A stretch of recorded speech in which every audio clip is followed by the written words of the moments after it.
Who's rapping? Overkeen. Dragons? I'm not overkeen. I'll dice them like a knife, slicing right through an aubergine. My dragon shout flow is sweeter than a soda stream. You won't believe your eyes. I'm like an overload of dopamine. A broadsword in one hand and a magic spell in the other. I'm the last of the dragon. My brother, so run for cover. If you've got scales, then I'm on your tail, and I will not fail like a free roaming. Welcome to the 35th edition of Skyrim Podcast Roundtable. Someone turned on YouTube. Yeah. It is the sixth episode of season 6. Everybody, welcome to the show. Hello. Who compares and contrasts Skyrim experiences through a lively roundtable discussion by playing through the same quests with characters who assigned drastically different attributes. Welcome, everyone. Hi. Hey. Hello. Whoops. Hello. I was muted. Oh, God. Oh, we got you. All right. Welcome I'm back. muted. No, I shut my mic off by accident. Welcome back. This week, or on the next couple episodes of the Roundtable, everyone, we'll be getting to the quests of A Blade in the Dark, Diplomatic Immunity, and A Cornered Rat. So that's what's on the docket. That's what we're doing. Welcome to the show, everyone. We'll go down the row here. Welcome, Michael David. How are you doing this evening? Fantastic. What's your character like, real quick, man? Right now, I am a... What am I? Oh, I'm a Khajiit. His name is Masir. He's level 60. I believe he was focusing on enchanting light armor and something. Was being the key term. Well, because I went legendary on those because I've already got blown through 100 with those. So I forget what the third one was, actually, now that you mention it. But when you smithing. Yeah, smithing, light armor, and enchanting, and alteration.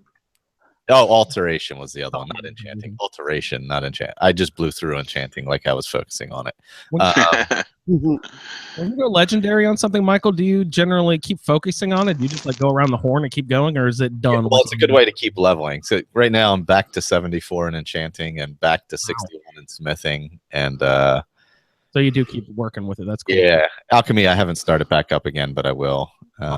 Great. But yeah, he's visited. He's gone and got all the enchantments he needs to make his stuff before going legendary. So I have chaos and fiery soul trap and. Oh, that's why I'm up in Soul's Time. Never mind. Yes, now you remember. And actually, I'm about to go back to Soul's Time once because I'm finished the quests. I need something to do for a while. So yeah, it's the perfect place to burn some time. Go get some black books, have some fun. Ooh, yes, I just went to however the fuck that place is pronounced, Bikongariki. Yes. Bikongariki. Bikongarike. That place, Black Market. Just scored that guy recently. Oh yeah, Black Market, always the best. Yeah, always the best.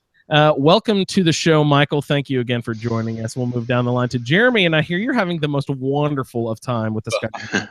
Oh yes, I'm getting pretty good at jumping into the game from desktop after multiple crashes. Multiple times. Oh man. Yeah, so I unfortunately don't have a lot to report for this week because I spent more time crashing the desktop than playing. I got through diplomatic immunity. I got over to Esbern, and then I just could not stop crashing after I did the first couple of quests for the fella in the bar. Yeah. So I was a little frustrated, so my notes aren't as shitty as they usually are. Was there any downtime in between when you went to look for Esbern, when you had started having all your problems? Did you do a bunch of stuff and then let it lay, and then time passed, and then you went to look for Esbern? And is that when all the mod crisscrossing stuff happened, or? No, because this time I thought, you know what? I'm going to wait until the week before and play it all at once so I don't sound like a total idiot and be able to speak to the game a little bit better. So everything I did was in this last week. And of course, this week at work was insane. So the little time I did get to play was last night and today. And I just couldn't. Yeah, I tried. I tried my best to get through it and just couldn't get all the way through it. But it does seem I can get to Bethesda.net on my devices now. So I'm hoping that fixes it, so I can. Yeah, we'll dig into this problem a little bit. Victor, I think he had a little bit of diagnosis that. Oh, I don't think it worked. Maybe not. I don't know. We'll dig into this a little bit more here, Jeremy, when the show gets into it. Your character, though, I forget the race and stuff like that real quick. Old Nadzler Lumberski is a Never forget that. Dunmer, and he just got level 10 doing diplomatic immunity. So that is pretty remarkable. I don't think I would like doing diplomatic immunity and stuff like that at level 10. It's got to be tough with all the yeah. Yeah, a lot of saving. Nice. A lot of saving and hiding. Yeah. Yeah. Oh, no shit. That whole place, for someone who doesn't ever sneak, the embassy is a very frustrating mission sometimes. It's very bad. Well, welcome to the show, Jeremy. I'm sorry you're having all sorts of trouble, but hopefully we can, I don't know if any discussion we could have will help you at all, but maybe offer you condolences at least. Thanks for having me. Colin, how are you doing tonight?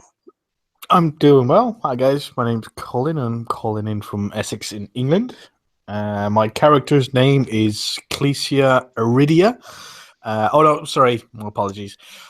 Legate Clesia Iridia. She got the bars now. Yeah, she is currently a legate. She's completed the Civil War quest line. Let's see. Sorry, her assigned.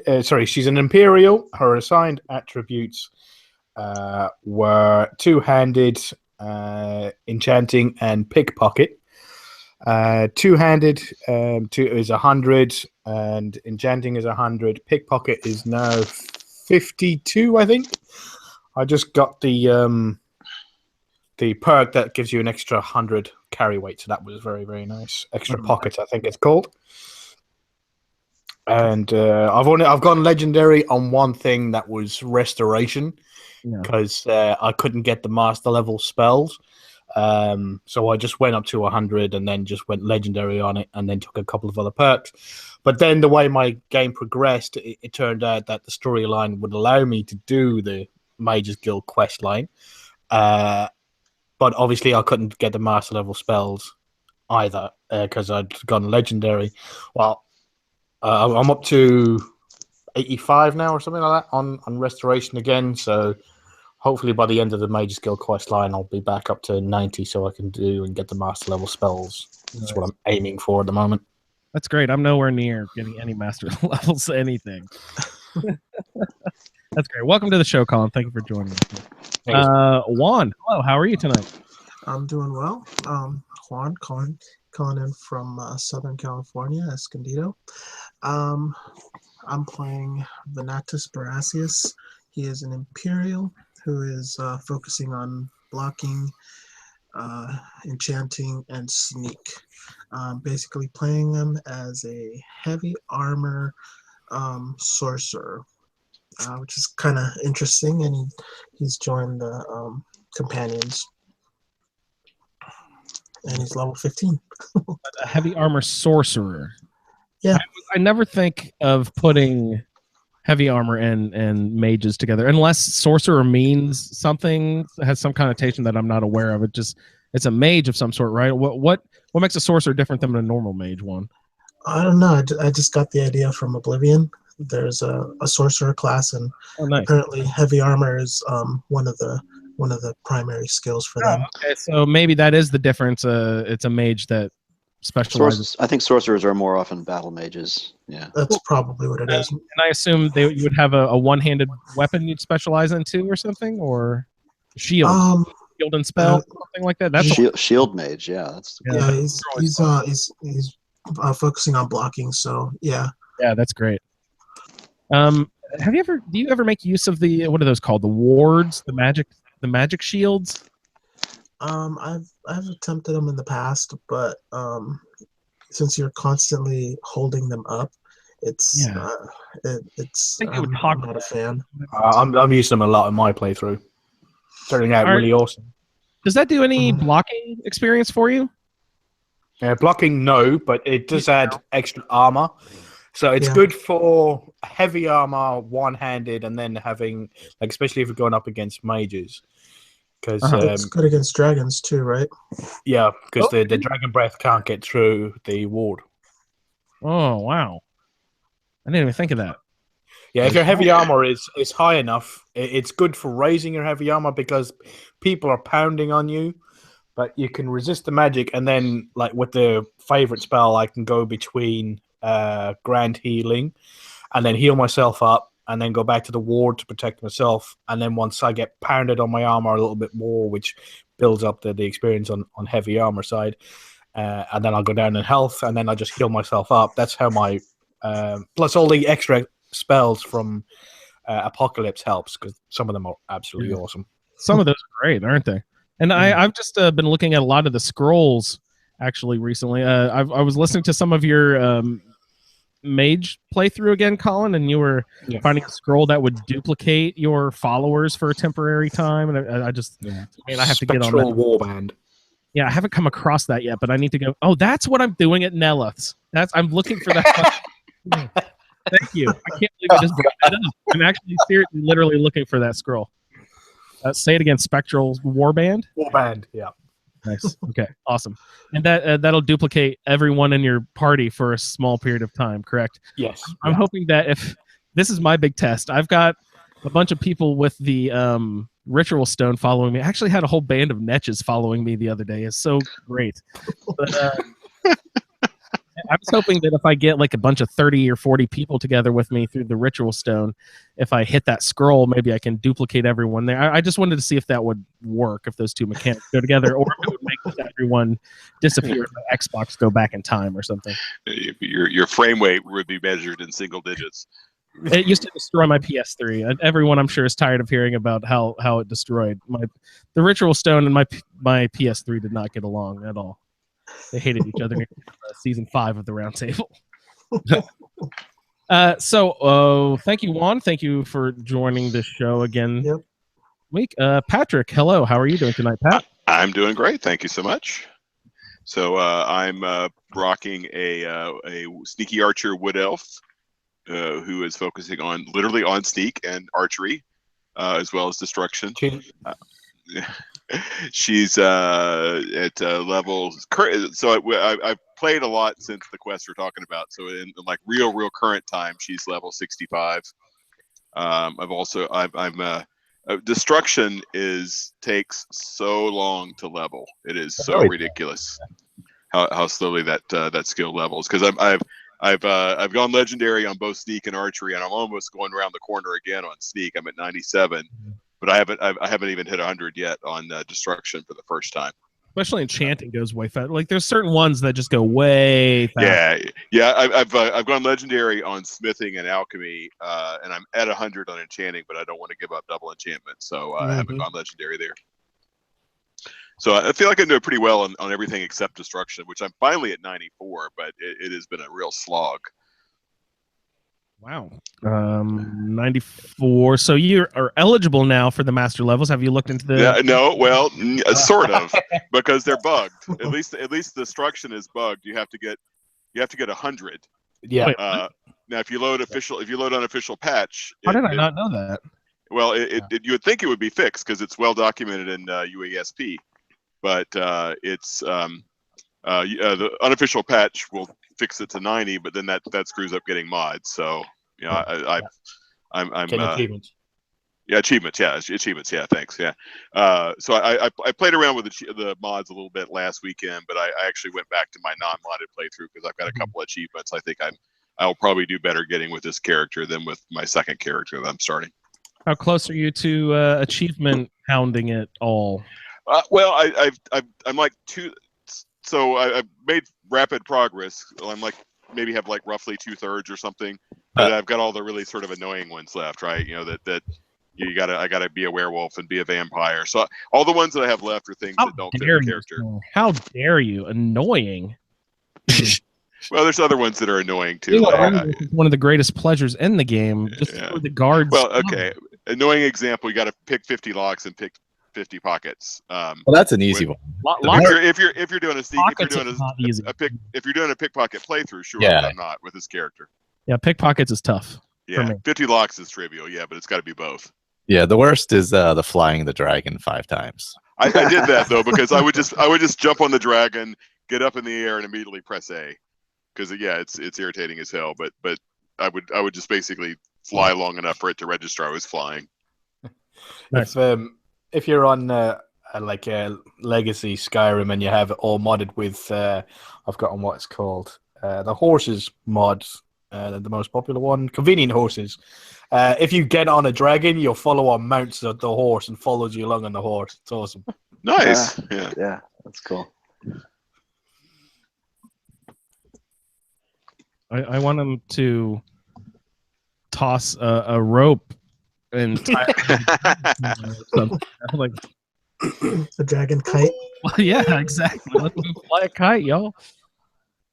Oh, great. Thank you so much for joining us, Pat. Always a pleasure. And Victor, hello. How are you? He is currently in motion, calling from his car on his way to Florida. Victor, thank you so much. No, I'm not in motion. That's tomorrow, Andrew. What? I'm sitting here on my couch. Oh, couch Victor. Okay. Yeah, Well, thank my you. daughter is on her way down here to meet me, but no, I'm sitting on my couch. Victor had a change of plans, everyone. It was a scare that he might not be able to join us this week, but I'm sure you're all terrified. Be grateful. Yeah. Thank goodness Victor can join us. We're glad to have you. Thanks. I'm happy to be here. So yes, I am Victor. I'm calling from slightly snowy Hudson Highlands of New York State. My character is Freya Hawthorne. She's an archer, a conjuration mage, a fighter. She's also specializing in being sneaky.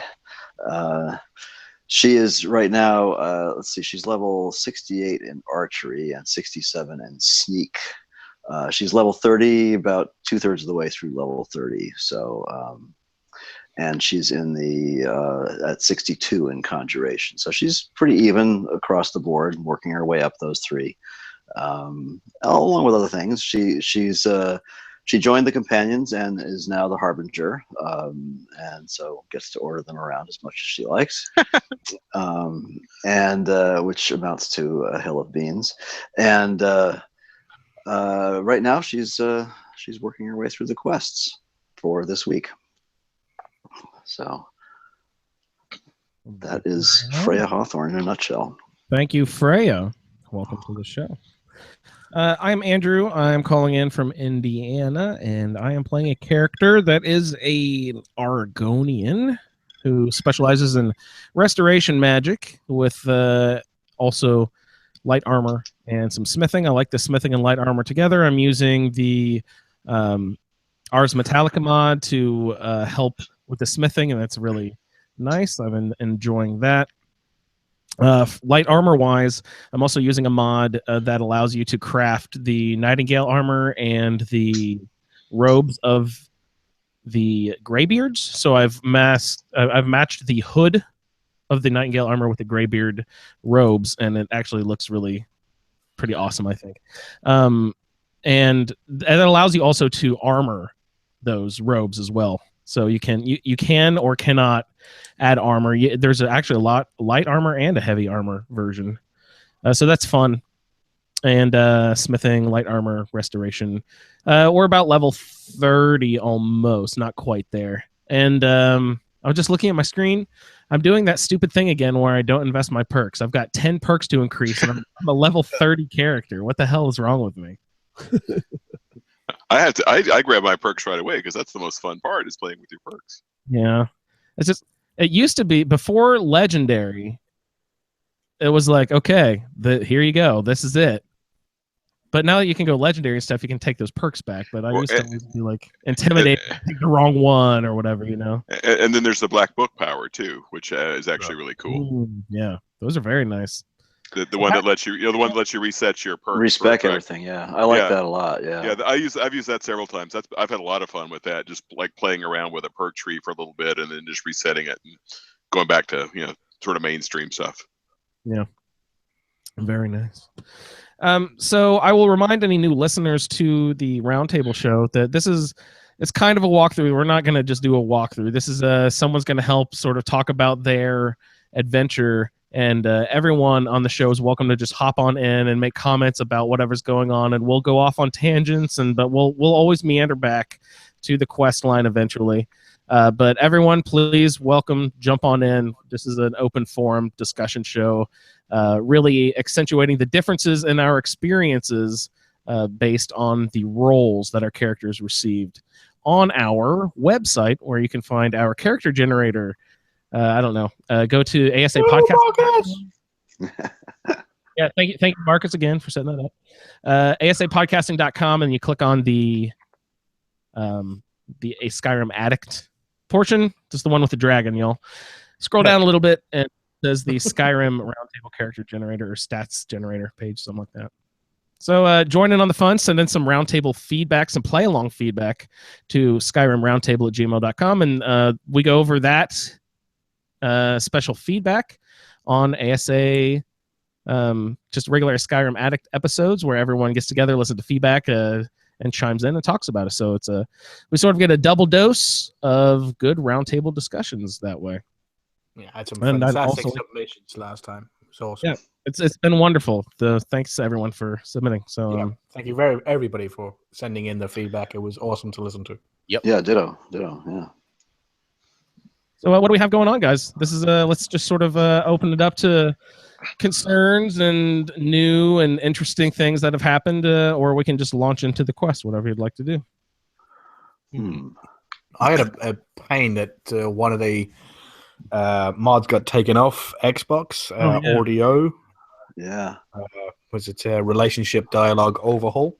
No, it's still on my Xbox, so it's still in my playthrough. Yeah, me too. Yeah, I didn't. But it won't get up. I saw that. Yeah, that's too bad. Yeah, I read up on that a little bit more because I thought maybe it had something to do with Jeremy's issues, because sometimes I've had the experience on the Xbox where if you try to upload or update a mod and you start to download the update and the update fails, then the interface, which is really crappy, deletes the mod instead of just leaving it where it was. So I thought maybe that it might have happened to Jeremy, but as it turns out, that wasn't the problem. But yeah, RDO, the author, I think it's Clouded Truth, I think is the author's name. Anyway, there was an issue with timestamps or something with the Xbox version of the mod of the game, and so he was having all kinds of negative feedback, so he just pulled the mod until things get sorted out. It's still up on Nexus, and I believe it's still up on Bethesda.net for PC. So. Yeah, somebody said that for PC it's fine, but for Xbox it's just not working out properly. Yeah, I don't understand. Yeah, the issue I had with it was when I went back into the game.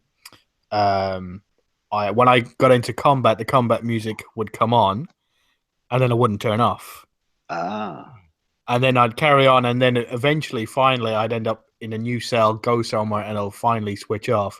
Then immediately when I come into some combat music again, it would come on again. And then I thought, well, fine, I'll just ignore it and carry on going, it was as loud as hell, but annoying, but I carried on going. And then I ran away from the enemy because I was sprinting across the map, because that's what she does. She doesn't ride a horse. She runs and sprints everywhere. And she ran into some more enemies. And when she got there, a new set of combat music started up, but not at the same time in sync with the other one. Oh, my God. So I had two lots of combat music going on, but it was kind of like a round robin where they were going off at different times. So I turned off and went back to the main screen, and then turned off the Xbox, turned it back on. I turned on the main screen where it comes up, where it's got the Skyrim music, where it goes bum bum bum, the big show music, and that was going on, and the combat music was going on at the same time. Good Lord! So I went to and this is when I found out that the bloody mod had been taken down. So I didn't delete it. I switched it off. I saved, switched it off, and then sorry, what was it? Hello? Nope. Yep. Hello? Yeah. Yeah, you're good. Yeah, I switched it off, and then I went back into the game with it switched off, and then it had sorted out the problem, and then I came back out again, turned it back on, and then it readjusted itself and sort of like reset the mod load order and reordered the files. Then I went back into the game, and ever since then it's been fine. Huh. Wow. Weird. So I think it's sort of like, it just needed to give itself a kick. So I was just going through all of that just in case anybody else walked into the same sort of problem I did. So that must be the timestamp issue that they were talking about, or at least one of them anyway. I didn't know when to stop the music and when to start it. Yeah. That's a great, well, it's an awesome example of the delicacy of mods. And I have only 4 Delicate. bastards. Well, the it's a very delicate balance, Yeah. Sometimes they all work beautifully, and sometimes there's just little tiny train wrecks that just ruin your day. Jeremy. Yes, sir. Yeah, I'm holding strong at 43 mods. That's a lot of mods for an Xbox. Who knew you'd have any trouble whatsoever? I was just saying, who would have figured I spend more time on my desktop than in the game? I think I've No, I don't know. discovered your problem there. As Victor said, it's a balance problem. So install 44. Yeah, that's right. Yeah, there you go. You're just off by 1. 1 more and you're good. Yeah. No odd So number. it's the odd number. Great. So complaints, bitches, moans. What's going on, Jeremy, with your mods? I don't know if it's a mod thing. If has the game been updated lately? I think there was an update recently. There was. I don't know if it hit Xbox yet, though. I thought there was. You might be right. It might not be It on. was PC last week. Xbox sometime soon. I'm not sure if it happened yet or not, though. I've got mine on right now, and I did not notice. It didn't make me stop and say It usually stops me and says your game needs an update. It's 1.2.36.0.8 is my current build. I don't know what is that the latest one? Oh, seriously. I mean, you can look right in your little lower corner of your stats screen. Let me look. Let's see. We go to expect the you to system. know this off the top of your head, Andrew. Yeah, I should. I'm sorry. I apologize. How dare you not be prepared? Let's see. On the bottom of the stats screen, on general. On the system menu, above lower left. Okay. Oh yeah, 1.2.36.0.8. Yeah. Okay. Yeah. So, yeah, I don't remember it updating when I turned it on the most recent time, but it probably just did it in the background. Yeah. I just read that there was some sort of update recently. Yeah, I know there's one coming, or if it didn't come already, so that could be the issue. Yeah, hopefully it'll help. I hope so. I need to get Or back it could in the just game. screw everything up. I don't know if it could hurt. I don't know if it could hurt. Yeah. Well, if you keep a list of just write down a list of all the. I mean, do you have all the mods you have downloaded are active, or do you have some that? Oh aren't yeah. active? Oh yeah. Okay. Well, I mean, then just uncheck them all and see if the game will load at all, and then just start rechecking them without saving, of course. Just start rechecking them and see if you can isolate the one that causes the crashes, if you can. Sometimes you can't because it's baked into a save and you're cooked. That's what happened to me with just one of the experimental builds I was working on the PC. It cooked in a crash. I couldn't enter Orathime no matter what. Doesn't matter if I turned off all the mods or turned them back on again. And that's why we had a discussion about this. I think on the Facebook group a couple of 3 weeks ago. Somebody was saying, well, you follow the old troubleshooters path. You disable half of them and then disable the other half of them and isolate it that way. Well, it doesn't always work because if it's baked into the save, it doesn't matter what you do, it's going to crash no matter what. No matter what. And that's what happened to that build. So it's dead. So Victor, would you like say turn off mods, load an older save to get that to be the current one that Xbox tries to load, and then start re-enabling mods? So what if somebody determines that their save is corrupt? Well, first of all, I turn off all your autosaves so that you don't walk through a cell and autosave. Turn off all the autosaves, and then just start, turning off mods and moving around the world and see if it does autosave, delete the autosave for whatever reason. Sometimes it will autosave even if you don't want it to. Just make sure, yes, that you have a baseline save that you haven't changed, and you can go back to with all the same mods active, and it should be fine. Yeah, because I guess that's one good feature about the way the Xbox sets up a separate modded character, that at least you could go back to the unmodded character and sort of start over there if you had to. That's correct. It's sort of a rudimentary sort of profiles. It's the same. I think it's the same framework they used for Fallout 4.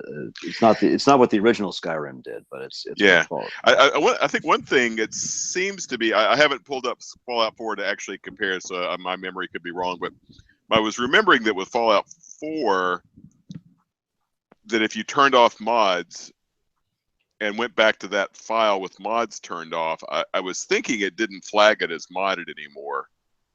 I can't remember. So your character, you have a branch, you have a non-modded branch, which will be the like with me, I started with mods at like level 60 or something. So that's my first mod, so I've got a branch starting there, and then I have since turned off mods because I'm going to go back to achievements, but I've still got the modded branch, and I was thinking for Fallout 4 that modded branch would kind of rejoin the unmodded branch once you turn mods off, but maybe I'm remembering that wrong.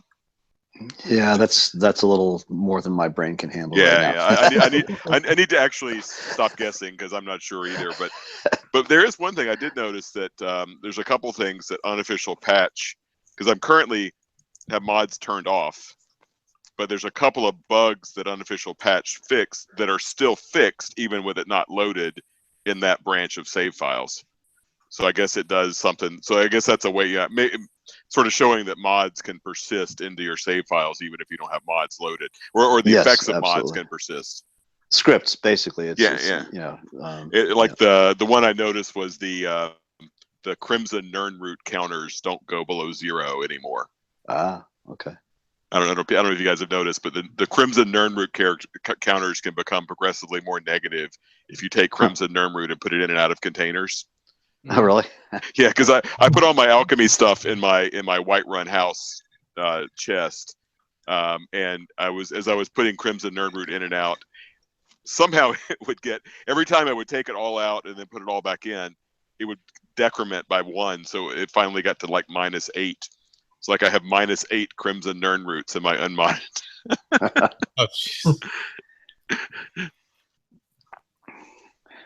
That means they're just all white Nirnroots or something. Yeah. They're grown underground so that they grow white, like that German asparagus. Like that, like that asparagus stuff. Yeah. Delicious. Oh, so I just ran across was it Talsgar the Wanderer? Oh, who's that? That wandering bard, tells you about the Bard's College. So he was getting beat up by some bandits, so I shouted at everybody. Oh. But now everybody's attacking me. No. I was going on my way to Windhelm because I'm going to get back to Solstheim. Now I can't. No, everybody just keeps attacking me, and I only have a 40 bounty. I think. Really pissed for 40. Yeah, I'm like, this is crazy. And I'm a Stormcloak. Usually you can be like, do you really have time for this? Yeah, they won't even talk to me, and I don't even have my weapons or anything out. So you got to take your weapons out and then put them away. Oh, is that what I got to do? Yeah, make sure they're out, and then either make them out and then put them away. If it still doesn't work, then take them out again and then put them away again until somebody recognizes that you're surrendering. I don't think that's allowed. Isn't that called brandishing or something? I think you get in trouble for that. Nope, didn't work. All right. Oh, come on, Captain. Don't. I'm trying to get on the boat. I thought the captain was going to start attacking. We're going to have to go. All right, I'm just going to take a boat. Oh. Nice. So boat away. Just hopped on a boat and sailed away in the middle of a car attacking me. In the Facebook group, we've been sort of not really challenging, but encouraging everyone, a few people to pick up how many weird different followers that we can. I've got Belgium Muck, the warthog pig, around. Oh, is that the one from Solstheim? Yeah, the Reekling. Yeah. He will follow you to the mainland of Skyrim, but he will not follow you off of the boat. He will just stand there and wait for you to go back to Solstheim. So he won't follow you all over the place, but he'll follow you all over Solstheim. He'll fast travel with you and everything. Nice. Cool. He's like the Gleda the goat of Solstheim. If you've ever used that awesome. But is Gleda a legit real follower? No, mid-quest follower, right? Okay, quest only. Okay. And if you don't continue the quest, those are the followers that I like, Pat. Yeah. I continue to have fatality issues with my followers, so fatality issues. That's the reason I like these ones, because they're not supposed to die. They're until you deliver them where they're supposed to go. Yeah, I finally got Argus. He survived a while. He's fully tooled out in ebony armor and legendary ebony armor with double enchantments, and he hasn't died yet. So maybe I finally got him sufficiently protected. He's an expensive investment now. Yeah. I was going to say, you can get your followers to have 100% magic resistance. You can give them boots and amulets of resist, like shock, fire, and all of that. And then when you get that up high, you can get them to completely resist any type of magic. And when I've got that companion's insight from the Black Book, where I can't hurt him. So aren't they supposed to be essential? But you can kill them, isn't that if they can die from friendly fire, right? Yeah, I think so. Normally, but if you have the companion's insight, then you can't kill them anymore. That's yeah. So that may be the other reason why Argus has maintained living status, unlike Lydia and Borgok and Bane and everybody else. Argus. He's a House Carl from. He's the Valindral Hall. Okay. Yeah. There's another Argus from Interesting NPCs. Sorry, I got totally confused there. Yeah, this Argus.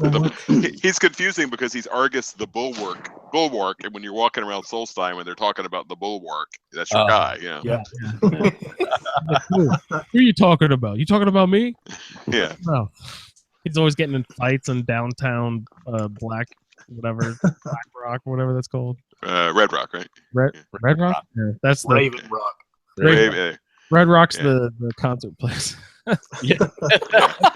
Whatever. So yeah, I've just been running around Solstheim. I came up here. Nelith did not have that scroll color. I was kind of disappointed. You could try Drevis. Is it Drevis or Nevis at the college, because he's the illusion guy, and it's an illusion spell. Okay, I'll definitely go check him out. Is this something from Ordinator that you're looking for? Apocalypse. No, Apocalypse. The spells. I'd only noticed the spells. I hadn't even really taken much notice of the scrolls yet. I kind of want to do a dumb character who doesn't understand magic and can only do scrolls, and he eventually. I've never thought about doing that sort of character before. That sounds fun. Oh well, I was just done Resolved, and she doesn't use any other form of magic other than restoration. So she had to. She got all the way to the end of the Resolved, and then realized, oh crap, I'm going to have to use frost and fire to control that orb. Oh God, you're going to get to refocus the crystal, and I can't use those types of magic. So she went all the way back to the College of Winterhold and got a staff, one of each, but she couldn't find frostbite and flames. All she could have was one of chilling thingy, like it's one from Apocalypse, so chilling something, and then a fireball staff. So I'm standing there blasting this thing with fireballs and this special Apocalypse staff trying to get this thing, and it took forever to try and get the thing to refocus. It was an absolute pain. But some of them there's one scroll, summon a Daedric Kikarim or something, or Kaikarim, and it's basically like a Daedra mount, and you summon it and you get on it and you sort of like it travels at twice at the speed of a horse, but lower NPCs will flee in terror as you're running by on it. Oh wow! So I'm saving that one up. She can't use the conjuration spell version of it, but she can damn well use the scroll. So I'm looking forward to that. It's awesome. Yeah. I've never really played a ton with scrolls in the game, actually. I don't think it's really the mechanics are really good unless you use a mod that allows you to make scrolls. Yeah. That would be fun, though. That's not fun. All right, so okay, newbie admission of the show today. I still haven't figured out how to make a damn scroll work. So what is it? Do you equip it and how do you actually cast a scroll spell? You just use it as you're using a spell, but it's only one use. But just select it in your inventory and then. Yeah. Okay, I thought I'd tried that, but it wasn't seem to work. I don't know. Maybe I'll try it again. But I usually just sell scrolls because I'm too stupid to figure them out. Yeah, just use it like a weapon. Yeah, and there's some that are master level, so you have to do the master level animation. So they're two-handed, so you have to hold down the button for quite a long time, and then your character will spinning animation where it's like summoning up all its power to try and. Maybe that's. Meanwhile, the Draugr are beating the crap out of you. Yeah, exactly.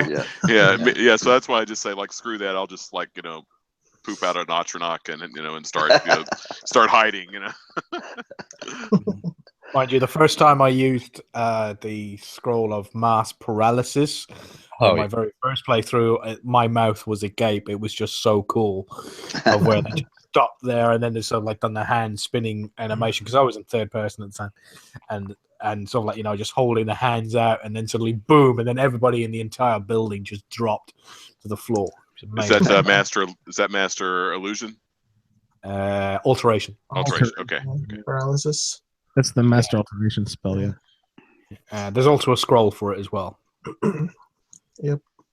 There's a whole having to get a knife and a dragon scale and something or other. With was it? That's for destruction, I believe. Oh, is it destruction? No, that's for dragon. No, you're right. Yeah, it's alteration. Yeah, you get from Tolthia. Dragon hide, I think you get from that, right? Kavazane's Fang or something you have to use. Is that what it is? Yeah, I've already got it. You'll find it if you can actually find it before you get the quest. Yeah, I have it now. Yeah, and it's dragon heart scales that you need to get. Yep. And what does that do again? God, it's been so long since I did that. I've gotten the master alteration spell. It's been a long time ago though. It reduces all damage by 80%. But the dragon heart scale, what is that? How is that or anything?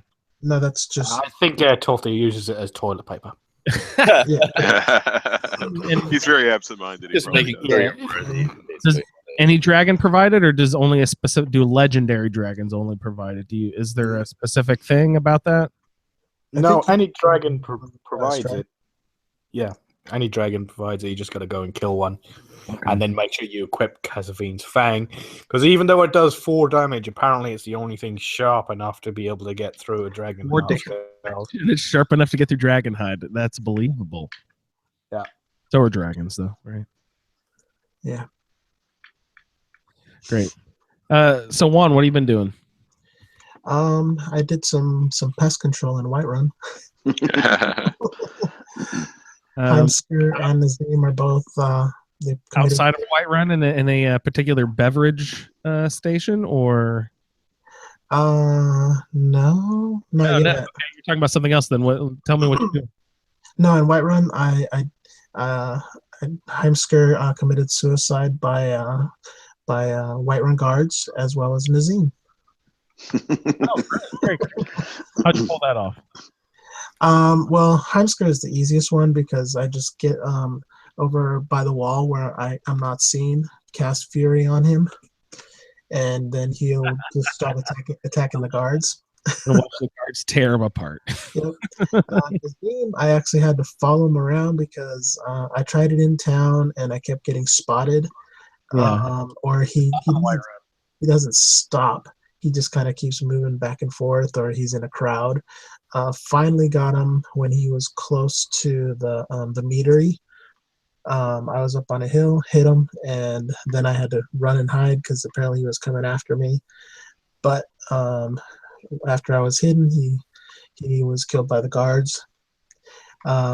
Which I went over. I was looking for his body so I could loot him, and one of the guards came over to me when I was close to him, and he's like, "Do you know anything about this? Don't know what you're talking about." He's like, "I got my eye on you." I'm like, "Okay." Is that the Cloud District guy? Yes. Yeah, Nazi or whatever. Yeah, he got by vampires in my playthrough. I was so happy. Oh, sadness. Pat did not rush to not save him. Yeah. Oh no! Stop! No, not Nazim, please. He Stop. rushed to go get some popcorn. Yes, Well, it's funny because Adrienne got by the same vampires, and I got her inheritance. But then she's alive again all of a sudden. Yeah, so you mentioned that before. What's up with yeah, that? that was just strange. She's among the living again. So good for me. She's fully available as a merchant again. So that was nice. She's a vampire now. That's a tragic loss to any playthrough. Are those main merchants in right there in Whiterun at the entryway? Yeah. Or any of them through the downtown that you use, or just any of that stuff. To lose that stuff sucks, especially early on in the game. Eventually, you can replace them, but I mean, by finding it elsewhere, it's not like you can. I wish someone else would take up shop. You know what I mean? Yeah, that would be. They do sometimes, right? Some of the shops have a backup. Oh, really? That's great. I never heard. I think for Bellathor, it's supposed to be the guy who says he works with Bellathor, and with Adrienne. I thought it was. What was the town's bike name? Oh yeah, it could be her too as well. Isolde, that's it. Isolde, yeah. Yeah, Isolde is usually the one that goes in for Bellathor. Oh, for Bellathor, okay. Yeah. You can replace someone. You have to get a mammoth tusk for her at some point for something. Yeah. Yeah, and she just teaches you how to she adds to your speech, and then she's available to for marriage. Marriage. Everyone marries. Marriage. Yeah. Although I did have an interesting experience when I was working on the Companion's Quest, because I raised my level up to expert, and I was still level 13, and I was going. I just turned into a werewolf, and you know how you have to go and there's a rumor that there was a piece of Wuthrod somewhere, and one of the guys from the Companions went in there, and you're supposed to go back him up and help him. And I kept getting one-shotted by the Silver Sword, Silverhand Chief. Just kept killing me, and I'm like, and I was sitting there I was at work just kind of thinking about it. I'm like, how can I freaking beat this guy? And so I was like, I guess I'm gonna have to turn down my level, and I started thinking about it more, and I'm like, wait, I'm an Imperial. I have Voice of the Emperor. So I went in, opened the door, I used Voice of the Emperor, which calms everybody in the room, and then I hit the I went into sneak, hit the try to kill his three companions, managed to kill them each individually, and then I started on him, so it was just him against me and Lydia, and finally I was able to take him down. I was so happy. Nice. Yeah. But I'm just like, that's why you have all these skills. Use them. I always forget to use those. Special powers. Yeah. Oh wait, there's a Fort Frostmoth key. Where do I get that key? Is that in a different? Shoot, It's downstairs. Go through the. I have to go through a different place and go downstairs first. Yeah, go through the cobwebs. Go downstairs. Oh yes, I saw those just a few seconds Yeah, ago. the less thick cobwebs. The other ones are a different problem. Yeah. Oh goodness! And I'm looking at chaos enchantment. If you guys couldn't, I love that. That's a great Kind enchantment. of figure it out. Yeah, it is. Yeah. I had a lot of fun in Souls Time. I did that. That I not fully cleared out, but I did a lot of the Souls Time stuff, and that was a lot of fun. yeah, I enjoy the Soulstime stuff a lot. One of my favorites. Who was using runes? What was it, Pat? Were you using runes? Marcus. No, that's Marcus. Marcus. Yeah, because I've been even since then I've been using them more and more. Now I'm just like setting up pathways of runes and using throw voice shout and just having people run at me and die as they Yeah. Oh, that's Yeah, I was using runes, fire runes on the sleeping Draugr, and that's really fun. I cleared out. Oh, that is great. Yeah. There was one place where they weren't waking up at all, and I took out. It was the. I don't think it was the Dragon Beast. I think it was just a Death Lord, but the Death Lord hadn't popped up yet. So I went out and took out every one of his support Draugr before they woke up, and it was great. Oh, was that at Oh god, I just did that quest too. They were all like lined up on the sides and stuff. Yeah, it was like a whole circle. There must have been like 10 of them, and every one of them, I just ruined every one of them. Not a one of them broke up. It was so fun. What the heck? What is that? Do you Red Eagle? What's that? Red Eagle? No, it wasn't Red Eagle. It was Or is it on Souls Time? King Olaf. King I think Olaf, that's right. Yeah. That's the Bard's College Bard's quest. College one. Yeah, at the very You mean end. the ones you got the ones in the chairs is the Bard's is King Olaf is the one in the chairs. That was it. Somebody should do a let's play of that. Yes. Great idea. Yeah, that'd be awesome. But by themselves with no friends. Yeah, that's right. On the Yeah, tall. the runes are. I had never used them on like the coffins and stuff like that, but it'll blow them up before they even get out. Yeah, and it feels like it feels like they take damage more because one rune typically won't kill a level Draugr, but it was knocking them out before they even got out of the coffins. They're apprentice level spells though, right? You can't like buy a rune spell tome and use it when you're like at the very beginning. They cost a fair amount of magicka, right? I have fire runes right now that I've been using since like level single digits at least. I got mine fairly early. Well, maybe that's because I have some mods that are changing. Maybe because the generic ones, the double casting is you can't double cast them for a long time. I've run into that issue. Plus, you got to remember, if they're in sneak, they're not in combat, so their magicka regeneration is quite good. So they go up in sneak, cast it, and then because they're not in combat, the magic regeneration is quite fast. It's only if you're in combat does your magicka regeneration cut down considerably. That's true. Yeah, because I can, well, obviously I can do them two-handed now since I'm like level 60 or whatever. But I had never, because I haven't really played with them that much, and I forget what I was going through, but I was just trying to put them next to the coffin where I knew things were going to pop out, and they just started blowing up, and I'm like, oh, I can just blow them up before they even wake up. This is even better. Yeah, that's great. I love Marcus's description of laying like a landing strip for the dragons. He would just like cast and run and tossing them behind himself as he was running and be like, I think he's going to land over here. And just, I always thought that was really awesome. I haven't done that yet. I need to do them for the dragons. I think Marcus, he was running some mod. I thought one of the magic mods to make the runes even better. I think he did. He's got both. Yeah, he's got Ordinator and Apocalypse. So. Yeah, okay. Good combination. You've got some special rune perks in Ordinator. Yes. Yeah. That's what I'm doing right now, actually. Yeah. It gives me more distance. I can put more down, because what's the limit in vanilla? Like 3 or something when you get to the max level? I thought it was just 1. I know now I can on mine, and I'm running Ordinator, I can only do 1 because I don't have any of the perks. I think when you I think in vanilla, though, there are perks where you can get up to 2 or 3. I'm pretty sure. No, there's two Atronachs, and then the rune perk is you can cast it further.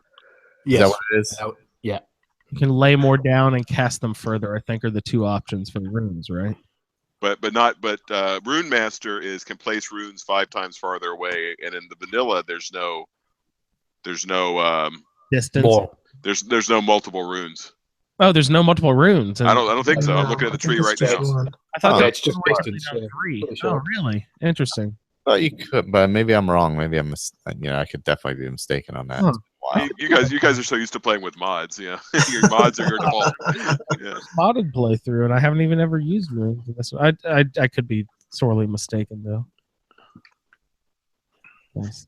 I'm fighting that General Falx Carius right now, guys. Poor folks. Oh shoot! I didn't even get 2 swipes in, and he was already dead. Oh, my guys already did too much damage. Oh darn! Verilus, my mage, keeps punching people to death. Use the damn magic. What are you doing? He's not a mage. He's a priest. He's a priest. You're right, a priest of Archay. But he's got this awesome shock. And not awesome. It's just sparks. It's not all that impressive, but I don't know why he's just not using it. He's used it in every previous playthrough I've ever used Verilus in. And he just walks up and punches stuff now. I don't know what's wrong with the trolls. He'll walk up straight up to trolls, punch him right in the nose. I boop you. Yeah. Cut your nose.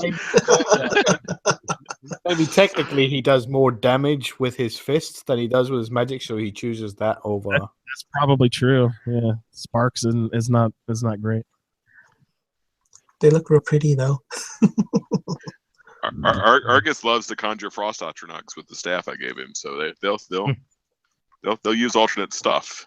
I hate frost Atronachs. They just get in the way. Oh, they're so bulky. Yeah. They're a pain in the ass. Well, that's good for me though, because like I can hide behind him and Yeah. use archery and things. But yeah, That's fine when you cast it, but when somebody else casts it, they just get in the way. totally. I'm having that problem with Esbern right now because that's what he does. He casts frost Atronachs. And in the rat ways, a frost Astronach is just, they're just a pain in the Oh my ass. god. Oh jeez. Oh, that's where I used a ton. Did we get to Esbern yet? Did we get to that quest? Next episode. Any fucking question. Yeah, that's right. Oh, that's a good point. We'll talk about that next time, but it revolves around runes, obviously. Yeah, But I did find the bound bow though. I found it in the embassy in a safe. oh, in the embassy. In Oh, the embassy what? in a safe. Huh. I thought it was Wow. only in Fort Amal. I thought so too, but You can buy it from. yeah, you can buy it. Yeah, It you shows can up buy it. randomly, right? It's rare or whatever, but. I've seen it at the No, college. I think once you get up high enough, then it's more Oh, accessible. okay. Oh, it's Did, like, Yeah, if you get to 75 conjuration, I believe, then you can buy it Yeah. from the okay. college. Yeah. So Is, far, none of my bound weapons I've had to purchase because I got the bound sword off of a. Can you guys still hear me? Yeah. Yeah. Mhm. Oh, okay. I'm sorry. I got the bound sword in Bleak Falls Barrow, and I got the bound bow in the embassy. So I was really stoked, Wow. Nice. and I've been using it ever since. Got rid of my regular bow, so got the bound sword, bound bow. Makes a nice little combo, and I just picked up the Periite quest. oh yeah, I need to get that shield. Yeah, hmm that is a good shield, especially with I'm running the Oh, I just picked up the Ethereum crown. Do I need to be wearing that for it to be active, or just in my inventory? You have to wear it. You have to wear it. I think I have a perk where I don't have to wear a helmet and I still get the light armor, but I don't know. Well, I think it's class as light armor. Yeah, but I mean, if I'm not wearing a helmet, is the Ethereum crown class as light armor? Yeah. Let me see. Or arrow heavy. I know it's class as armor. Armor. No, it has 0 armor rating. Oh. But the perk I have an ordinator, I have full. I don't have to wear a helmet to have the full light armor. Like it gives me a 20% bump if I'm not wearing a helmet. The only thing is my helmet is dragon scale, and destruction and magic it regenerates faster. So I don't know if it's better for me to have the ethereal crown or that. So that's my only dilemma. I suppose it depends on the stone you choose. Yeah, because right now I have the Atronak. I was looking for something that goes well with that, where I'd be like almost completely resistant to everything. Lordstone, right? That's the other one, right? Yeah, 25 resistance and 25 magic resistance. That damage resistance and magic resistance. And magic resistance. Yeah, that'll give me a big. And if you do the Mara quest in Riften, you'll get 15 magic resistance. You know, the ones where you go to the 3 couples do that. Oh yeah. Where you have to get what's his name in Markarth and yeah, your favorite line. Balsamo and the 2 it's ghosts in Battlefield. Oh yeah, the ghosts out in the middle at that monument. Yeah. Something. Yeah, I just did that. I like that one. I haven't done. That one's because I don't do the Mara quest that often, so it's kind of one that you kind of forget about, I guess. But I do like that one. It's that monument you kind of come across. It's west of Whiterun, that monument, I think. Yeah, it's right by Rorik's Head. Yeah, that's it. Okay. It's one of those ones you think is just nothing, but it actually goes to something. Yeah. Yeah, when we got to Riften, and was it Clecia first found Maramal and then heard all about sort of like getting married in Skyrim. She was like, "Oh my god, I didn't know I could get married." So she done the whole thing of like going off and proposing and came back with Lydia and got married and stuff like both the kids were there, and it was there that she decided that she was going to give up her beast blood. So she had maxed out werewolf, like got all the perks, maxed it out completely.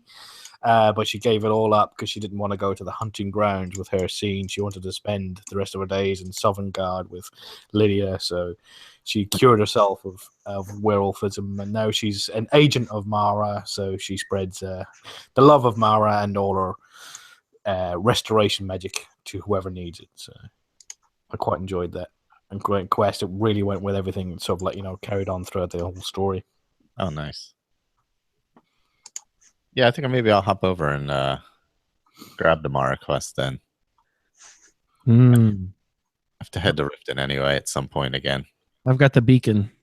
Or no, that's the other one. The Mars, and Riften, the marriage thing. I remember someone was saying how they wanted to go get married, but they kept trying and thought everything was broken. Oh, it was Sherry. Oh, Sherry. Yeah, you forgot you had to go talk to the priest or whatever over there. Yeah, if you don't do the whole thing, yeah. Oh, good stuff. Unlike Fable, where you could like have an orgy in your house, and, like, married to everybody, and have like 4 wives and 5 husbands. And or was that Fable 2? I think it was Fable 2, maybe. I've never played one of those. I like most of them. I think 3 was a little funky. I liked it had a gray ending. It was hard to get a there was no easy way to get a perfect ending. Yeah. It was always a tough decision at the end, which was nice. I like that. But it wasn't as good as the other ones. I think the second one was probably the best. Although the first one's pretty good too. Nice. Great. I think I played an hour of one, and some guy was doing this you have this charisma thing, and some guy was trying to do like a 10-minute handshake. Oh god! All right, yep, that's it. Enough. Turn it off. You could gamble in one of them too to make money. That was another thing. And you could buy houses and rent them and stuff like that. So there was all kinds of stuff. Yeah, didn't that one have an evil and a good ending? That was the third. Well, I think all of them kind of do, because was this you always had that famous, infamous kind of thing going, Right. But I know 3 was a little grayer. I think the second one was more black and white, if I'm not mistaken. Okay. But it's been a while since I played. And you would look more evil if you went down an evil path, which was fun. It wasn't just your clothing would change, your face would change, you would look more diabolical. People would be scared of you, things like that. So Glowing red eyes. yeah, kind of things like that. Yeah. Is there anyone that we haven't heard from on their Skyrim experiences? Just any sort of side stuff. Victor, we have anything from you, Pat? We've heard a little bit from Pat. Yeah, I think we hit on it for me. Mm-hmm. Jeremy can't report, unfortunately. Oh, geez. Did you try to make it anywhere like Solstein and stuff like that, Jeremy? Have you ever been up there? I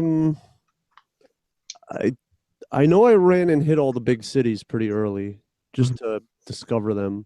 This is a special island that you have to travel to through DLC. Have you done do that thing yet? No. Where do I get that from, or where do I leave? Windhelm, you'll leave from. Okay, city on the docks. It's not actually in the city of Windhelm, but down on the docks where all those crappy lesser Argonian lizard folk are slaving away out, hauling boxes on the warehouse there. But talk to I don't even remember what is his name. It's something -salt guy. I don't know. There's a captain guy in a boat. You talk to him, and yeah, Salty Pete. Salty Pete. I think you The guy with the big white arrow on his head. Yeah, yeah, pretty much. He's always working leather. You can pay him, or I think you can actually convince him to take you. The first time you can guilt trip him. After that, you have to pay him. Yep. Or you can just fast travel back. No, you can't fast travel. Yeah, you can. Oh, you can? Yeah. Oh, motherfucker. It's the white arrow in the sea. Oh, jeez, I didn't think. Oh man, I've been wasting so much time with that.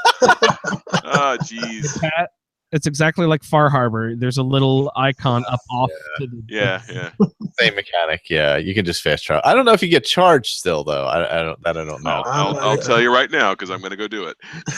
I have so much gold anyway right now. I don't even care. But I'm so wealthy. I just toss it away. Who knows? You know how the economy is in Skyrim. Like after you buy everything, and then once you hit like 6,000 gold, you may as well have 10 million because you're never going to use it anyway by the time.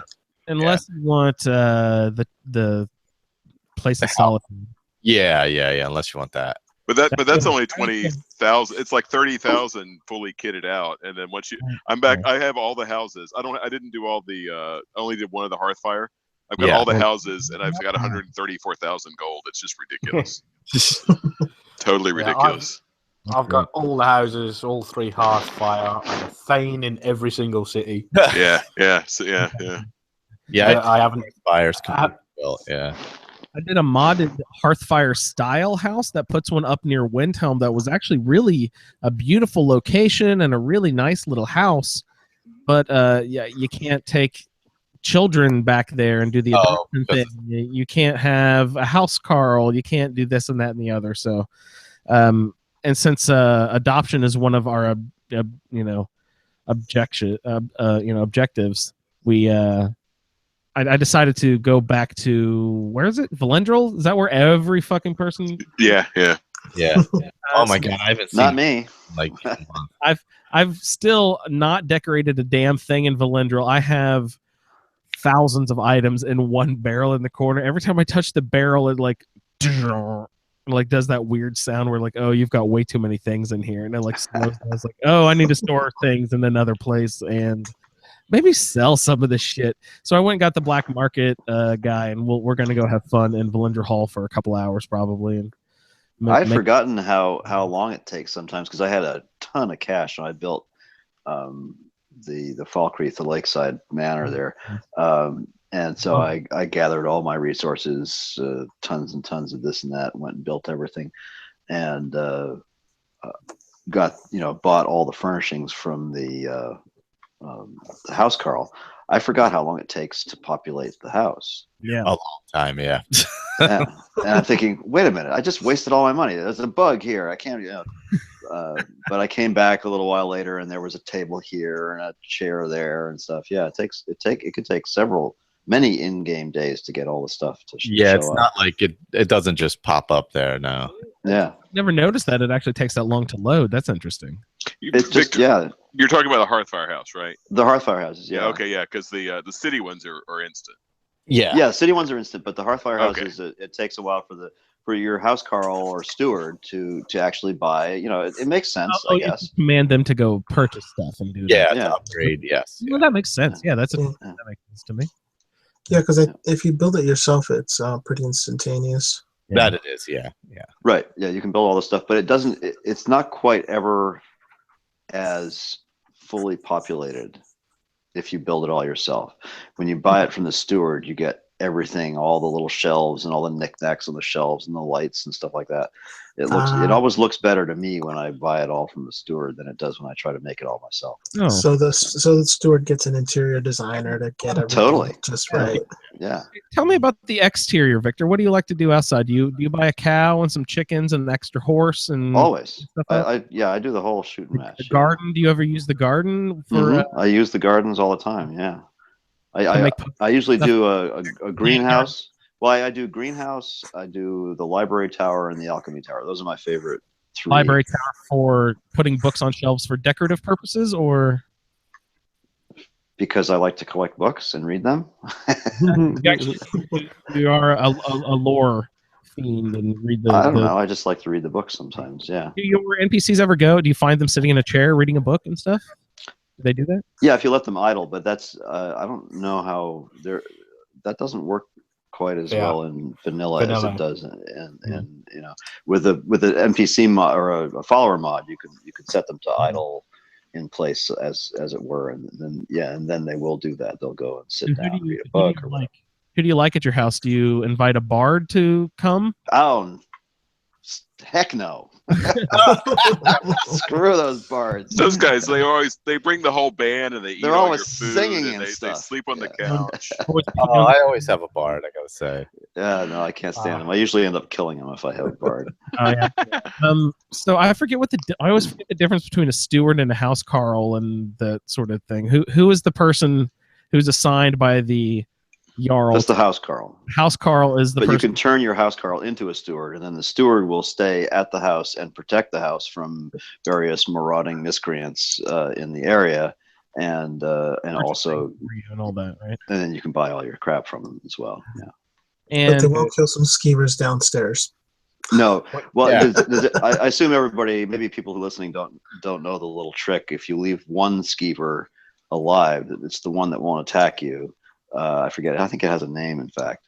Then they won't repopulate down there. And is that the one that your little boy will adopt? Possibly, I don't know. But you leave the one skeever alive in the basement, and I've they never done. won't. I've heard Yeah, that they will I adopt. just built all three houses. I went down to the basement and there was no skeevers. Yeah, that's funny you should say that because I haven't had skeevers either. But early on, I mean, my first Lakeview Manor on the 360 and so on. Yeah, I had basement skeevers all the time. And nobody likes a basement skeever. Yeah. Oh man, that would have been a great band name suggestion. Yeah, really. Did anybody notice that Grelka in was it Thingy has a quest now in Rifted? Oh no. She gives you was a named piece of armor with double enchantments on it. Pretty good. What was it? It's armor, but it's got 30 extra carry weight and 15% Nice. frost resistance. Wow. Very nice. Scaled armor of the traveler or something like that. So you think that's new? I think it was because I'm pretty sure I had it on a modded game once. I think it was in the game originally. And it was one of those things that is it Arthmore who done the what's the one where you floor cutting room floor? Yeah. And I think I had it on that, but yeah. So you can do one or two things. You know how she's complaining she hasn't got any money. You can either just give her 750 and she goes, "Oh wow, I can't believe it." Well, well, here, take this. It looks like she hasn't been selling anything because the armor she gives you is worth like 1,700, and you only give her 750 I was going to say caps then. There's another thing I wanted to ask. This may have been in vanilla, and I just don't remember it. But since we've gone beyond this, and once you have enlisted Delphine's help, etc., I thought, does the in rental automatically then revert to what's his name there, or is that new also? Because it seems to me I couldn't rent a room at the Sleeping Giant once Delphine was gone to the Blades, but now I can. I thought it reverted to him automatically. Did it? Okay, all right. Maybe it did. Yeah. That is, I usually play with the sound down and subtitles on, but I've been trying to play with headphones and really pay attention to dialogue and stuff as we play through. And that is one of my favorite exchanges that I never noticed before is Delphine. Oh, when she leaves? That is amazing. Isn't that great? And he has that sort of wistful look on his face as she walks out the door. Yeah. It's an amazing exchange. I always felt bad for him. Yeah. Wait, what? Yeah. Well then. Well, guys, we didn't get to any quests. That's okay. They're short quests anyway. Yeah. So, So you had a good segue opportunity there when somebody mentioned Delphine. yes, but the thing is, we are already come to the end of the show. So we'll have to pick up with Delphine at the beginning of next episode of the Skyrim Roundtable. I'd like to thank everyone for tuning into this episode. Michael, thank you for joining us. Jeremy, thank you. Colin, Juan, thanks a lot for coming on. Pat and Victor, it's a slice. My pleasure. Next week, we'll go over the quests: A Blade in the Dark, Diplomatic Immunity, and a Cornered Rat. So we're gonna get some Esbern action. Finally, or so to speak. I kind of want to talk about that a little bit. Just Esbern's voice actor and stuff like that next episode too. So I'd like to thank everyone for tuning in. And what was I saying? No lollygagging or something. I don't even remember. I almost said see you in the wasteland. Good thing I didn't say that. Have fun playing Skyrim. That's not very catchy, Andrew. You can do better. The catchy tag. Who's rapping? Dovahkiin. Dragon? Dovahkiin, I'll dice them like a knife, slicing right through an Thank you for downloading this episode of a Skyrimatic Podcast Roundtable. If you are interested in doing a play-along character with us, the show can be contacted by emailing skyrimroundtable@gmail.com. For the Skyrim Random Stats Character Generator, the Roundtable schedule, our Amazon link, and all other show information, please head on over to asapodcasting.com, where you will find the Fallout feed, My Journey with CF, a Skyrimatic podcast, the Chatterbox, ASA Game Talk, our YouTube channel, as well as other content. Your 5-star review on iTunes is greatly appreciated. Once again, thank you for downloading, and no lollygagging.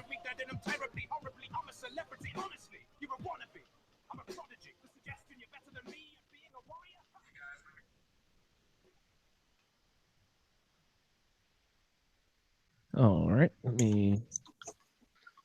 I didn't know we were on the clock.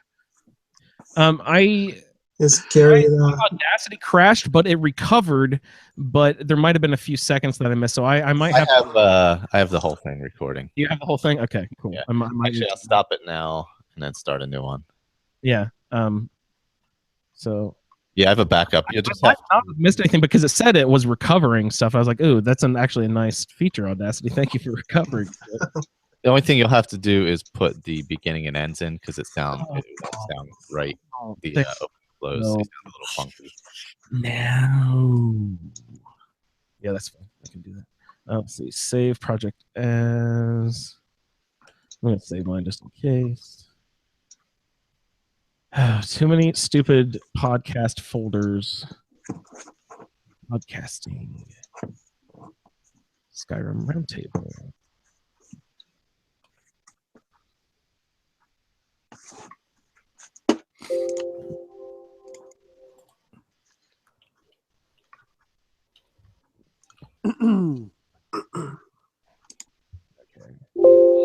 It's not valid.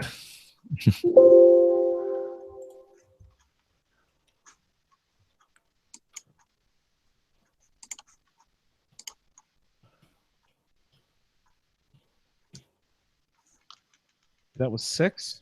Yes.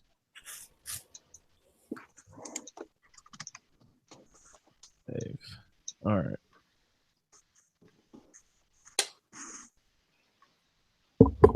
Thanks anyone on YouTube. Oh, actually, we have 4 viewers on YouTube. I think it's all us. That's what I was wondering. Yeah, I'm one of them. I'm one of them too. Yeah. So that's 4 of us. Usually we have a bunch of people, but it is. I don't know. It's Saturday. Yeah. I always like to pop in there because every now and then we get a troll. Oh yeah, there's always that too. Yeah. You guys really need to be considerate of the trolls' feelings too, please. Thank you. No, we don't. We need to throw them out of the chat and stomp them. When I was saving my file, it said reverting, recovering, and saving. So hopefully it got everything. If not, I have it. So not a big deal. Great. I'm starting a new file now. Does anybody need to go to the bathroom, get a drink, do whatever? Yeah, they need to do? we're on the bathroom. Yeah. Let's be Okay. right back. Yep.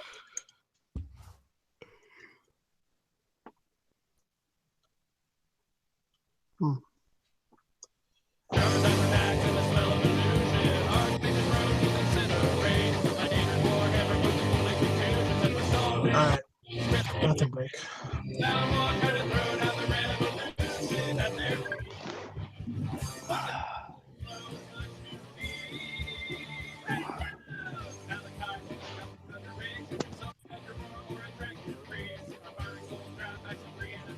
So what's the plan? I assume we're all taking 5 here.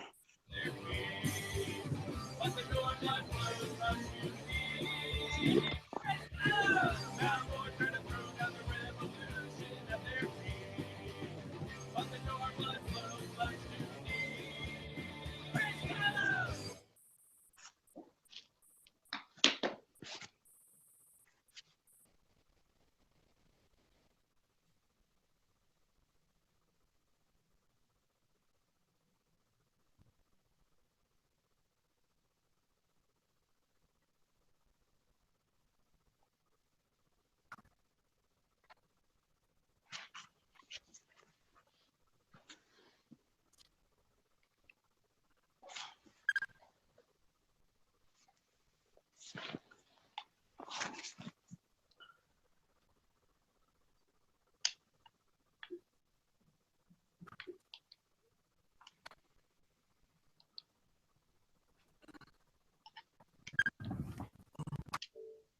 Alright, I'm back.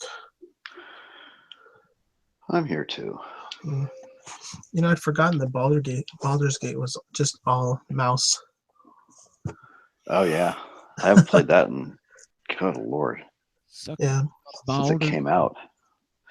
Lord, They did so long. yeah, well I hadn't played it since back then as well. Yeah, And it's a good game. I remember, but it's like holy crap. yeah, and it's a really good introduction into what D&D is kind of like. Mm-hmm. What game's this? Baldur's Gate. Ah, yeah. Is it turn-based? Because I still haven't bought it yet. I went to Steam to go and buy it, and then I had a look at the video, and it didn't look turn-based and looked really complicated. Yeah, So you can hit the space bar to pause, and then you can direct all your 4 characters to do what they're gonna do, and then hit unpause again, and then everybody does their actions. That's I ended really up playing Clanad instead. So. Okay. Yeah, I'm working on saving up as much gold as I can to purchase a home when Update 13 comes out. Anybody played Darkest Dungeon? No. No. You might like that, Colin. It might be up your alley. I'm having a lot of fun with the this Skyrim is going, but I was having to think about because my other Seeks the Light playthrough just sort of like crashed and burned. Oh no. Couldn't really get into the character, but I was having to think about maybe another character of because you know when you're trying to play the game, so you try and suspend disbelief and forgo foreknowledge, so you're not walking into a quest or into a dungeon with foreknowledge of where everything is and what enemies are there. I was thinking about maybe doing a playthrough where it's as if you, as me myself, got sucked into the game. Mm-hmm. So I do know everything. It's me. I've played the game for like thousands of hours, and you know, I suddenly wake up on the cart, and then I have to play, go through the game. The only thing that would be unrealistic is that go run through everything. The quest that I'd have myself is how to get myself out of Skyrim, but then again, I wouldn't really want to get myself out of Skyrim. I'd rather stay there and come back in. Yeah. So, you know, that's the only reason why I would have to be able to go through absolutely everything in the game, because I could do the achievement hunt with that playthrough as well, because I could go through absolutely every aspect of the game trying to find a clue of how to get back here. You're gonna do this on Xbox or on PC? On PC. Have you looked at the Legacy of the Dragonborn mod? No, I was going to do it unmodded because I wanted to do the achievement run and get them all in one playthrough. Well, that's your hook. You've been cursed, and you have to get all your achievements to be able to return home. Yeah, well, that's why I was thinking of the Legacy of Dragonborn, because it is essentially the mod version of achievements. It is to check it out just for fun. Oh yeah. I think I remember that. It's like little mini achievements, isn't it, that you get? No, it's like this whole quest mod built around a museum in Solitude that is curated by this guy named Orin something or other, and you go there, and it has a place for every single freaking little piece of bauble that you could ever possibly gather and in the entire game. And there are rooms for, this kind of stuff and rooms for that kind of stuff. There's a whole big player home and almost a guild hall. There's NPCs that appear during the whole thing. It's really an amazing piece of work, and it's huge. And it has its fingers into the entire game. Check it out. It's in version 17.4 right now. The mod author, I don't know, a couple 3 months ago came out with version 16 and said, "This is the final version. I'm not doing any more." And now we're on 17.4. So it's like, yeah, he just keeps working on it. It's pretty cool. I think damn, I forgot his name. Ted. I think Ted has that on his game. Does he? Okay, yeah. Yeah, he was loving that. Yeah, it's really nifty. But you got to be committed to it, because it's totally, start of the game, new game, everything. It's a big commitment. But it also includes several new items and new quests that the mod author has added into the whole thing, and all kinds of very cool things to go fetch. Where was it? I've just been finishing up my New Vegas Let's Play, and we'll be coming to the end of this one pretty soon. But the New Vegas playthrough, I've just hit level 50, and all I've got left is Old World Blues and Lonesome Road. Right now, I'm just heading to New Vegas Bounties 3, which is a quest mod, bunch of quest mods. Is that a level cap in New Vegas? Isn't 50? Yeah. Is it 60 with it's what is it, Colin? It's 20, and then each DLC adds 10. So is it 60? No, it's 50. Is it 50? Okay. Maybe one of them doesn't add to the level cap. Yeah, I think Gun Runners doesn't add to the level cap. No, there's four because there's Lonesome Road, Honest Hearts, Dead Money, and Old World Blues. No, there's four. It wasn't a 30 and it's 5, wasn't it? Yeah, 30 and it's 5. It's 5 levels per DLC. The original, it went up to 30. Okay. And then each DLC adds 5. and that's 50. That'd be 50. Okay, that's all right. That's it. And then there's one that adds the Logan's loophole thing that I took with my playthrough that keeps me at 30. Yeah, that I can do Kim's. I thought that was really cool. That was a really nifty decision there. I like that. Yeah, that was good. The one I chose was I shoot slower, but I'm more accurate. That's probably a good trade-off that I would like. Yeah, because she's if you're a good shot anyway, then no. But since I'm such a bad shot, I need more accuracy. You know what I mean? Yeah, but it depends on what you're doing, right? Because if you're not vatsing, then like the actual player's accuracy comes into it, which I'm terrible. I'm a terrible shot. I've been playing lots of Fallout the last week, and I just played some Skyrim today, and I kept trying to VATS my fucking fireball. Yeah. I hate that.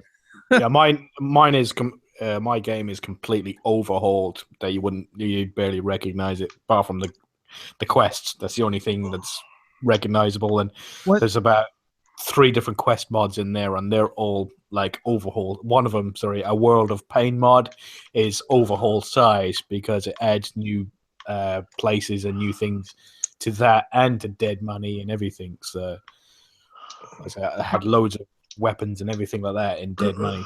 Maybe this is exactly what you're talking about, Colin, but I swear someone posted last week or a couple weeks ago either like a little trailer for a mod that is either about to come out or had just come out or has been out for a little while.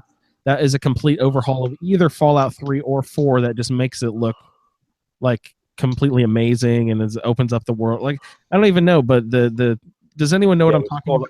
Yeah, it was for Fallout 4. It's where they've done where the Enclave come in and attack, and they've remade the entire world. I think it's a similar size to Enderall is for Skyrim. Oh wow! Okay, so and it is not a thing yet. It's still in planning. My PC still can't get a handle on Fallout 4. I can play Fallout 4, but I can't mod it. Can't mod it all. Sorry, I was just going to jot it down. What did you say it was called again? I didn't say. You didn't say it was called? I don't know. I don't know. Is this Dust? Because Dust was a mod for New Vegas as well, but I think there's a version of it for Fallout 4 that's come out. I know what he's talking about. It's kind of like the size of Sky Oblivion and Skywind. Okay. I mean, it's going to be one of those. Obviously, it's going to be a huge massive thing. So. Yeah, somebody posted it in the group a little while ago. Yeah. I was trying to find that post and I couldn't. I don't know if I wasn't going back far enough. I couldn't find it. I couldn't remember what it was called. I was looking for information about it, but I didn't find anything. I'll look. I asked the guys on the Fallout. I think is Jeremy trying to? Those assholes. Was Jeremy just trying to say something? Yeah. Jeremy, can you guys hear me? No. It's really, really quiet. Still nothing. No, you're soft, but you're there. Yeah. That's what she said. I wasn't going to go there, Pat. Sorry, that one was just too. That was too obvious. What'd you do, Jeremy? Oh, I was just sitting there waiting. And then she spelled run. Oh man! I can jack up your volume, Jeremy. What do you mean? No, I changed microphones to go. Sorry about that. Let me switch back. No, you're fine now. Sorry, That sounds good, yeah. Slide her all the way up, and he blasted everyone's ears out. How's this? My bad. Testing. A little higher. A little higher. All right, take it back down, Andrew. Okay. All right, I'm on my normal mic. Yeah, that's There you normal. go. I was trying to go remote and sit in a chair. That's not normal. Sounds good there, Jeremy. Yeah, well, sounds fine to me. But yeah, I was trying to. Okay, yeah, sounds good here. Okay, everybody back. We're all checked in. Juan, right? Yep. Let's go ahead and get this rolling. Do I have the right theme song? It'd be stupid to play the outro. Okay. And Audacity rolling.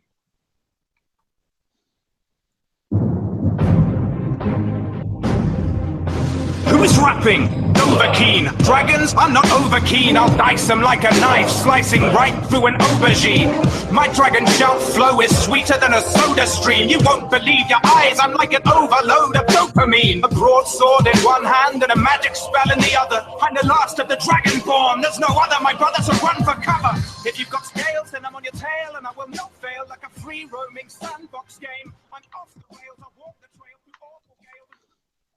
Welcome to the 36th edition of a Skyrim Podcast Roundtable. It's the seventh episode of season 6. Can't read my own damn stuff. We are the show who compares and contrasts Skyrim experiences through a lively roundtable discussion by playing through the same quest with characters who have been randomly assigned drastically different attributes. Welcome, everyone. Hello. Hey. Hello. Tonight on the show, we are joined by Michael. Hello, Michael. Hello. And Jeremy. Hi. Hello. Colin, what's going on? Evening, guys. Hi, Juan. Howdy. Patrick, what's up? Hey. And Victor, tell me what's going on. Howdy. Nothing much. Great. Glad to have everyone on board.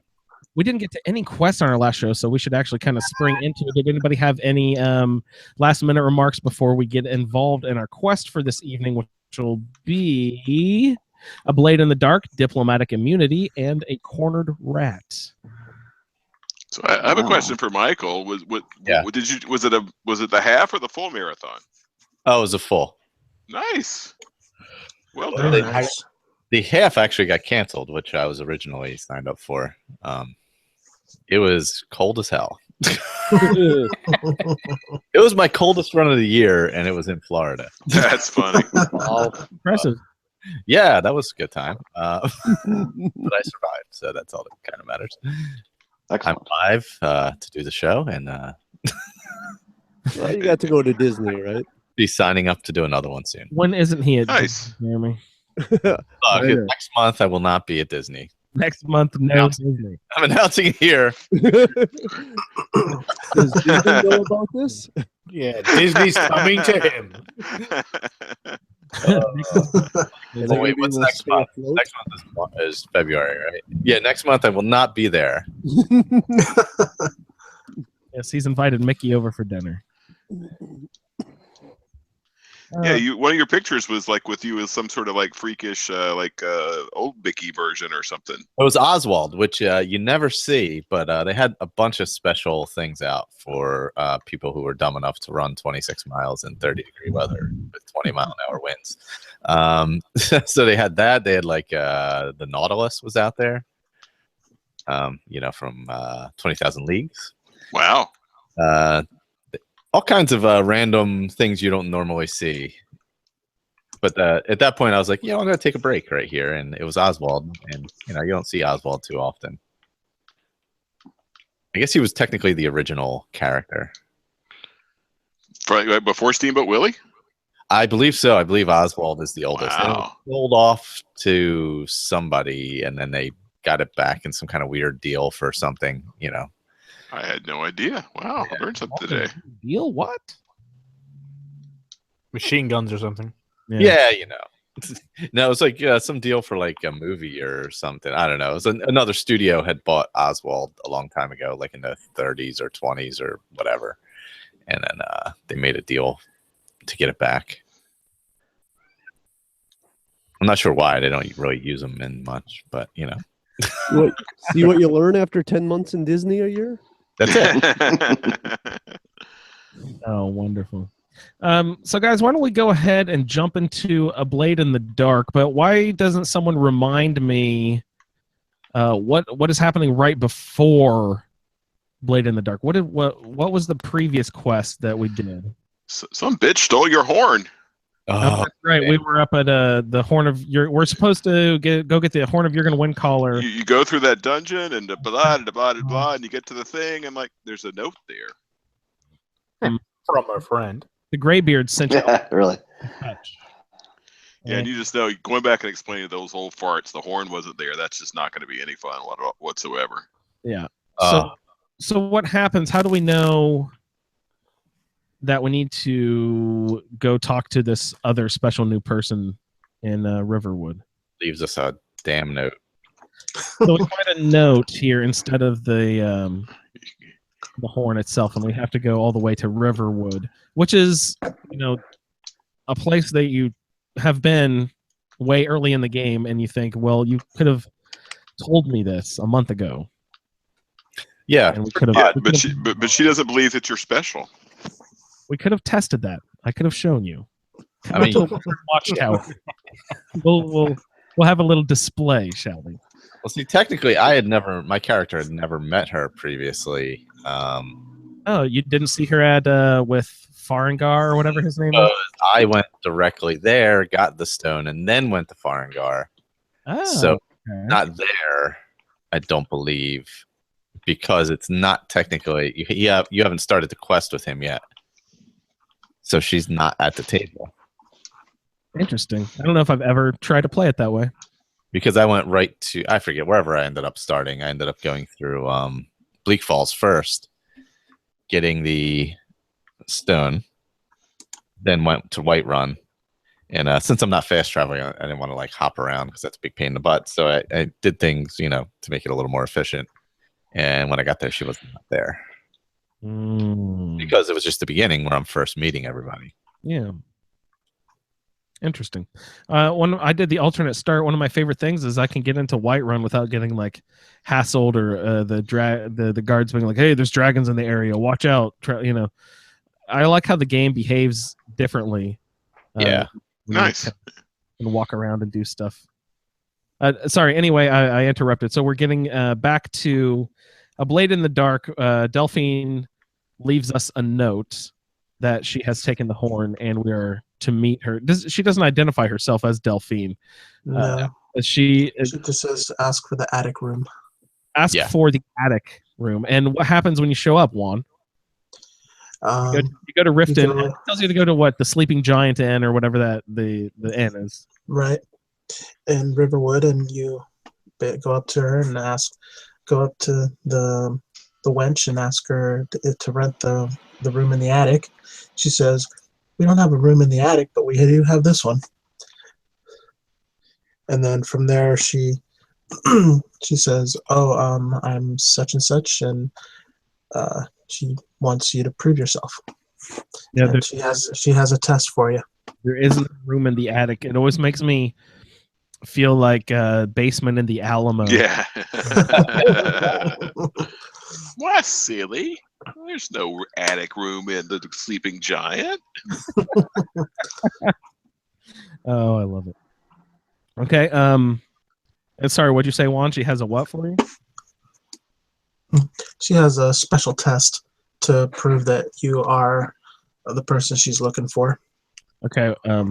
What is this test? You're gonna go kill a dragon. Oh my God! How can we do it? There's like a weird room and stuff. Do we go into the basement and all that already? Yeah, you go in there. When you return the horn, that's when you go through the bookcase. You have to close the door to the room or you can't go down. But then every other time you go in, everything is just wide open and wandering all over into the secret Blades compound. That's great. Well, it can only be a secret once. That's true. And so we made reference to it later, or previously in another episode. Delphine kind of, if we're going to go do this dragon test stuff, she kind of realizes her future of owning the end there is coming to an end, right? Yes. Yeah, pretty much. One of the most touching scenes. She tosses in the keys on her way out the door. He's like, yeah. Actually, that's after you. Later. Yeah. Yeah, it's later. Oh man, I still love that. So where We're are we gonna going get to that? That's after you talk to her in the basement, right? Yeah. Or no, that's after when you have to go with Esbern and Esbern later on, much later. Yeah, to Ustengraf, right? No, Skyreach Temple or something like that. Yeah. Skyhaven. Yeah, that's right. Yeah. So we talked to Delphine. What is this? Where we go to like? Is it called Kynes Grove? Maybe is that the first? It is Kynes Grove. Yes. And Is then this the blizzard starts. Well, Michael can no longer feel anything below his navel. Yeah, the blizzard comes You in. walk within 20 yards of a creek. So the world is frozen solid now. Oh, you can't see. You're freezing. You try and kill the dragon before it doesn't. It's not a skeleton anymore. You run into Alduin, who's getting that dragon out. Is that a named dragon? I forget. I think It is. Yeah. Starts with an S. Yeah, Salak. Yeah. Yeah. Yeah, that dragon resurrection animation is really cool. I do like it. Yeah. I love how they crawl out and then kind of get their bearings slowly and Yeah, and Alduin yells at you, I was calls you out. I was reading the notes and bugs section on the UESP, who we endorse. Everyone go to uesp.net if you're looking for some good information. We were I was just reading that, and it said that if you stand on the dragon burial circle as the dragon's being like resurrected or whatever, it can blast you like a giant club or something. Like it can knock you out and do damage to you. Which I was like, oh sweet, I got to try that now. Of course. Yeah. So Solaknir pops out. What are our dragon techniques, guys? Now this kind of battle right here is really what defines what the round table is about. How are we dealing with these dragons? We don't have a ton of shouts and stuff yet. We don't have yourself. Well, I don't yet. Like Dragon Rend and that sort of stuff is pushed later into the storyline, right? Yeah, that is true.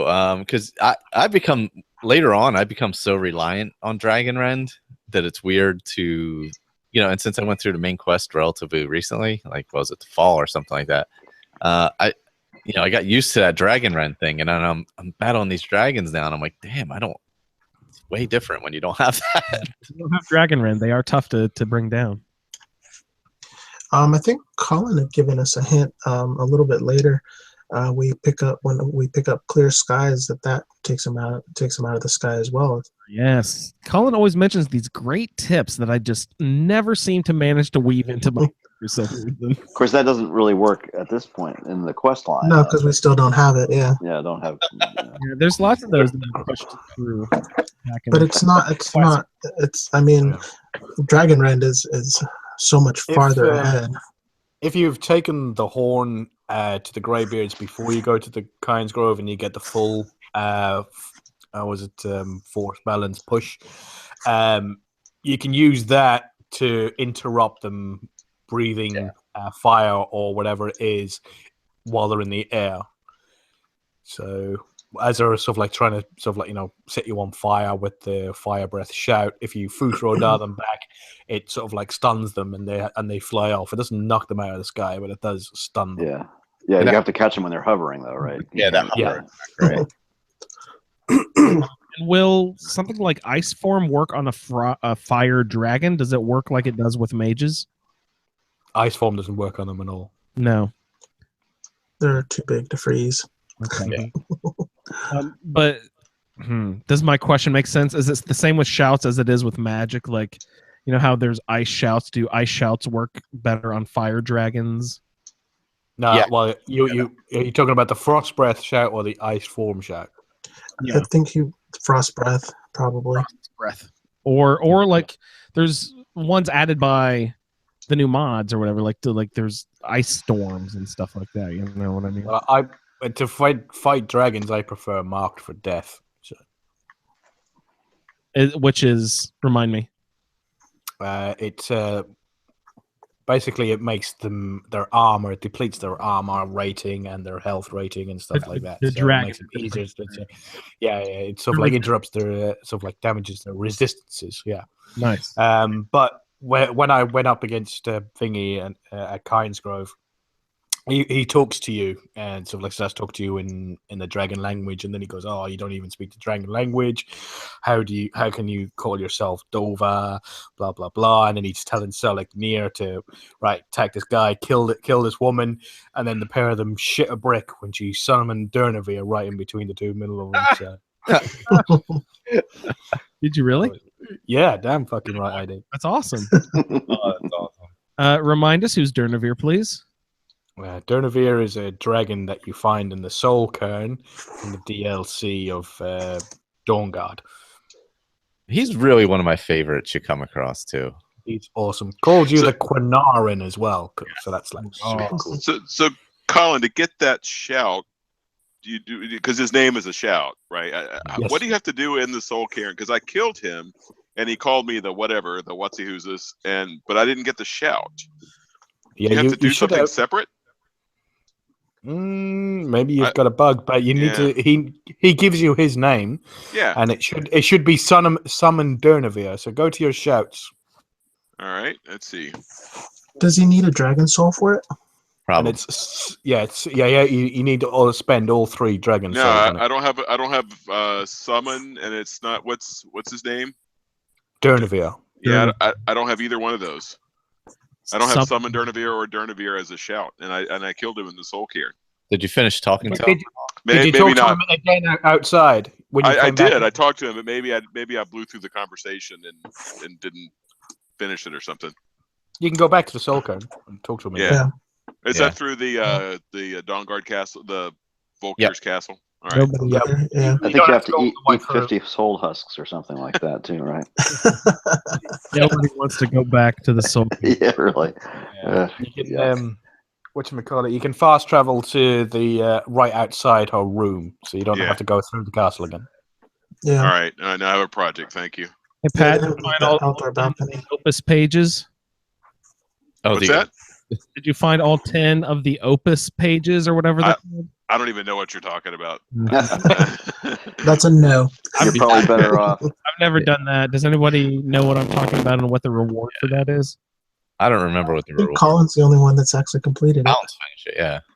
Yeah, it's Saint Job. He's from a former game, and you can. That's fun. He's a recurring character. You increases your stamina and your carry weight. Amulet. Oh, nice.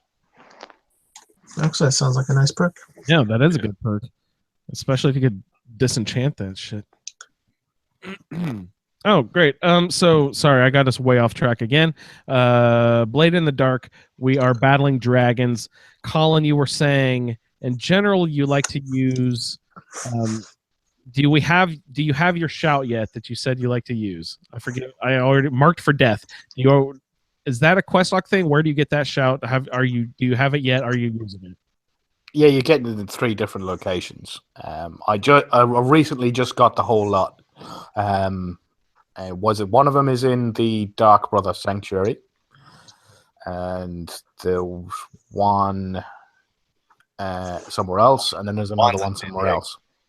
Thank you for being super accurate. I've been there, yeah. I'm sure you have. I believe there's one down south near Riften, and I don't know where the other one is. Nice. So you have your marked for death, which reduces resistances for dragons. And when you reduce the resistances, what do you do? Do you bring them to the ground? Do you like to attack them? Are you doing you're not doing your normal 2-handed thing? You don't have your skull fireballs anymore. How are you going after them? I have got a enhanced Dwemer crossbow, enchanted with fire damage. I don't and exploding firebolts. Oh, that's great. I need to use them. I always get frustrated with how slow it is to load those damn things. Is there a perk or a speed shout you can do to speed up your loading of archery items? Like, is there anything like that in the game? There is, but I think it only works for bows. It doesn't work for crossbows. Ordinator has one for crossbows in it. Nice. That's good. Yeah, I always get frustrated with how slow those crossbows are, but I do love how powerful they are. That's great. So shout and bring them down with crossbows. Yeah, I and also give your follower a bow if you want, but I prefer to give them staffs. So I believe she's got a fireball staff at the moment. I like to give them a staff of summon some Atronach. I always love it when a follower has a staff of summon. Yeah, me too. I like that too. That's fun. So Andrew, my trick is to turn the difficulty down because I hate fighting dragons. I hate you all. I had Lydia tanking the dragon, and I was hitting it with a bow and arrow from. That's my thing. I try like to have a physical follower to like beat on it while I plink arrows into its flank. Actually, I like to try to make my followers, shoot it with a bow. When the dragons land, I prefer to try to run around behind them and hack at their tail. Yeah. That's I don't get nailed by the tail. No, I never get nailed by the tail. Tail gives, or the wings or something. There's some sort of post he does damage I'm getting back there. Yeah, he slaps his tail down and he bashes you with his wing, and they fucking hurt. Yeah, man. Yeah. It always it doesn't launch me like a giant or anything, but it does some good damage if not paying attention to it. Yeah, I've got all the I've had a few of the animations, the the kill cams, and they're pretty good on the dragons. Was it Lydia? Definitely. Yeah, Lydia had one this morning when I was playing. We were up by Rorik's Dead, and right near where the giant camp was. Halfway through the battle, we had to kill the giants and the mammoths, and then the dragon, because kept on getting away. I always love when they. Yeah, she had him face on, and she was giving him a good old bash, and then she done the old slice, and then jumped on its head, and then sort of stabbed it through the eye, and everything. It was awesome. Nice. Actually, I had a giant and a couple of mammoths following me the other day. I've been experimenting with the ritual stone, and because I never really messed with a bunch of different, I just would fight bad guys and bring a lot of bandits and stuff with me the last time I played with it, and this time I'm just I wonder what else it works on, and I've been having trolls follow me and cows follow me, and a giant and a couple of mammoths for a while, a family of netches. It works on a lot of different things. I still haven't tried it on a dragon. That is what I know it won't work, of course, but how awesome would that be if the dragon skeleton just sort of lifted back up in the air and started following my ass around? That would be spectacular. There's no way that would work, though. No, but to have, oh god, imagine having dragon following me around. Come on, 5 dragons after 2 days. Yeah, that would be great. Golly. Oh. So, gosh, I'm trying to remember. I believe that my heal other thing, it doesn't work on a lot of different enemies, but I was surprised. I think that it actually did work against the dragon. Because I'm doing, which is it? It's not Ordinator. Is it I have a spell. That's Apocalypse. Apocalypse, where my spell. It'll be a perk, so it would be Ordinator. Oh, really? Ordinator. No, you're right. It is a perk. You're right. Oh, okay. But it's just the heal other spell. But because of the perk in Ordinator, it actually does damage to enemies. But it's just a healing spell, which adds a lot of really good dynamics to the restoration tree. It's been really fun. Been enjoying it a lot. But I was surprised to find out that I think it did do some damage to dragons, which it doesn't do anything to Draugr, it doesn't do anything to Ash Spawn, it doesn't do anything to this and that and the other, but for some reason dragons, yes. Not as. What level are you at restoration now? 60s somewhere. You're coming up on the expert ones, and there's some really good ones. Horrid Wilting 56. is awesome. Yeah, Horrid Wilting is one you want to look out for, and Decompose is awesome. Horrid Wilting and Decompose. Oh, and Channel Energies. That's where you can have a self-beneficial spell in your left hand, and then you have channel energies in your right hand, and then you hit your follower with it, and they have that spell cast on themselves. Oh, nice. So you have tree rings where it increases like your health, and then you can. There's one that's really good that would be really good for Ogre, which would be Circle of Strength. That's where like you have that circle of protection for the when a Drogo walk into it, it fears them, sets them on fire, and they run away. Yeah. Well, the circle of strength is the same, but apart from when you're inside the circle, it restores stamina over and over and over again. So Ogre has a two-handed weapon, and that would be totally appropriate. That's awesome. Perfect. Circle of Horde wilting, decompose, tree rings, healing, channeled energy, healing, tree ring. Yep, and healing. How is it? Healing blossom is brilliant. Once you're about to jump into it and get surrounded, we got surrounded by those magic anomalies just outside the college, and literally we got surrounded. All 10 of them was around me and Lydia, and basically we were standing there back to back, and I had the circle of strength wrapped around us. So you had this big bright green glowing circle, and they were just coming all in for all sides. It was an absolutely awesome fight. That's great. I'll definitely have to keep my eye out for those. So after we've got this dragon down, Jeremy, did you get a dragon fight in at any point before anything crashed out? Oh yeah, I was able to do that. I tend to I've got Lydia with me, so she did most of the work. I use flame and spark, kind of hit the dragon at the same time, and then I use my shout when I can. It seems to go pretty quickly between the two of us. So yeah, Lydia's great. Mm-hmm. I know that we joke around a lot, but she actually is a pretty damn good follower. Yeah. Oh yeah. Well, the only thing is that you guys haven't got the real Lydia. I've got the real Lydia. You've got some imitation copies. That's some cheap video game Lydia. He's got the real one. Yeah. Sorry, Jeremy, but there's some poor girl chained to the wall in Colin's bank.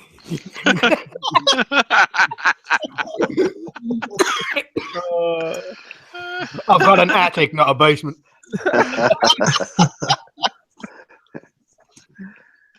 Oh, that's great. Victor, did you take some dragons down? What were you doing? You were archery and stuff? Yeah, mostly. Yeah, just archery because I had the bound bow, so just raining arrows onto poor skull, whatever the hecker it was. Have a certain level in archery before you can be proficient at using the bound bow?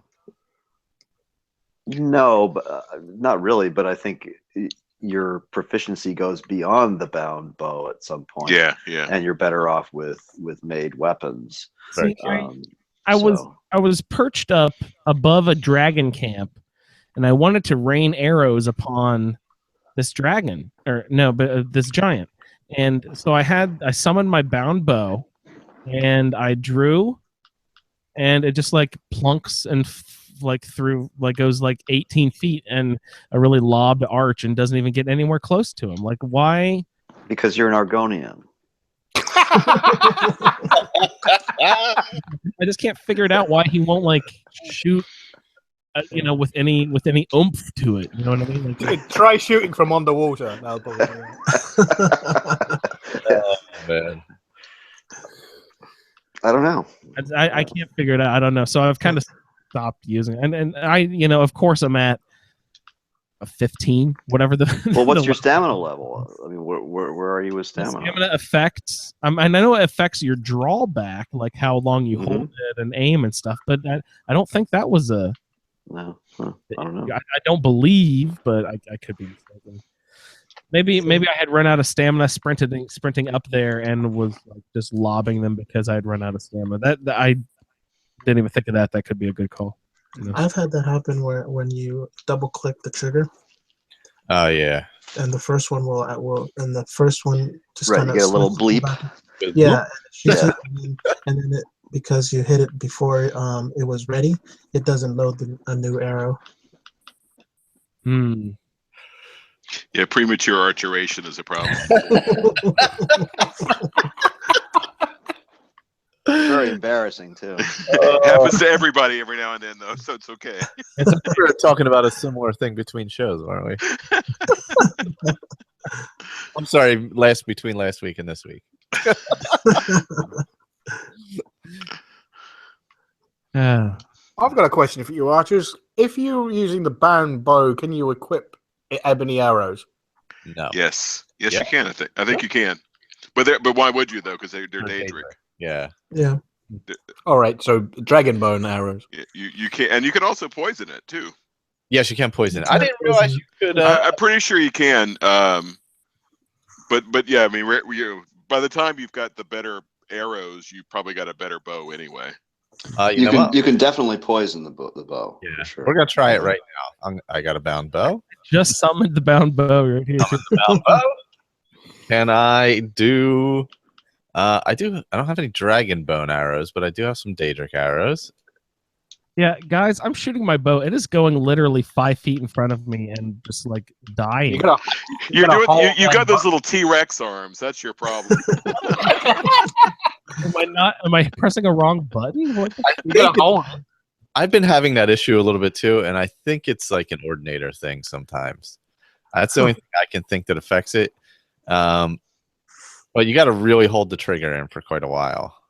I'm like holding it until like my stamina is really and shit. Like it's going down 3, 4, 5. Shoot! It's still not going anywhere. Jeez. It's literally like 6, 7 feet. It's the ground. It's so embarrassing. I can't arch in front of my followers. They'll laugh at me. I can't arch in front of my followers. I think your problem is you have the blind bow, not the bound bow. Oh man. Okay. Sorry. So we have dragons down. Did we not hear from anybody in their dragon battle? I think we got to. What do we have to do then? We have to talk to Delphine, and then she finally buys it. She loves you. Yeah. Oh, I'll come clean now. Yeah. She's all up in your business. Yeah. Whatever you want. Fade out, then fade back in. Has Delphine mentioned anything about the Greybeards yet? I can never pay attention hard enough. I need to figure out more between why the Blades and the Greybeards don't. They just have different views of the world. Yeah. Plus, was Ecclesia's view on the world herself is Legate Ecclesia is she's got a similar sort of outlook as Delphine does. So the way she looks at the Greybeards is basically they're up there and not doing anything. They're not being a part. They're not helping. So what the fuck is the point in them being there? As she says, they're nothing if not predictable. She knew what they would do. She could see what their plan of attack was and what they were going to do with you from a mile away because, they barely do anything.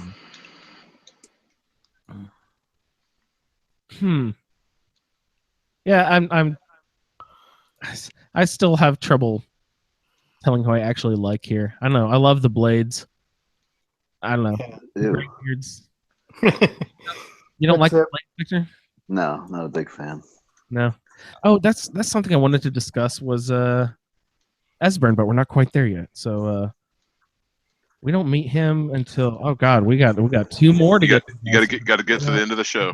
Don't rush, because the next quest is a really good one.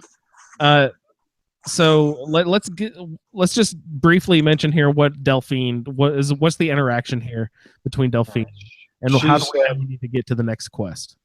She's from the Blades. Thing was just that the war was 30 years ago, and she's roughly in her 50s, so she was only 20 to 25 years old when she was in the Blades. and that's when the Thalmor attacked, and that's when the war happened. So she probably hasn't got that much experience in the blades before she sort of had to go on the run. So she's been on the run for the past 30 years from the Thalmor and doing all that sort of stuff. And she was, I was going to say, she lets you know that the Thalmor are probably their most hated enemies and they're a huge threat. And she thinks that the Thalmor have something to do with the dragons coming back because they're the only ones that she sees as powerful enough to be able to accomplish that. So and that's what she told you. She blames the return of the dragons on the Thalmor because she believes that they're the only people who are powerful enough to have the magic to do that. Mm-hmm. And she also points out, of course, that the Dragonborn, in the opinion of the Blades anyway, the Dragonborn is the ultimate dragon killer. Right. Mm-hmm. I don't know if she. But that's directly opposing. Yeah. She uses those words, doesn't she? No. I'm just saying. I don't think she directly blames the Thalmor because she's uncertain, but she has a strong suspicion that. Yeah. It's like, who else could it be? I think is where. Right. Yeah. I think I could be totally wrong about this, but I think I read somewhere that she thinks that the Thalmor had something to do with bringing the dragons back because Thalmor wanted to release Ulfric, who was being captive at Helgen, right? He's with you in that cart, and that's the reason the dragon came, was because the Thalmor wanted to release Ulfric so that he could continue to undermine the Empire through Skyrim. Is that? Well, we get a little taste of that at the end of our next quest. Oh, nice. Okay. See, I'm not good at determining in what order things like this happen. So we're talking to Delphine, and we somehow figure out that we need to go to Thalmor Embassy. The Thalmor Embassy. So let's go ahead and get rolling into that.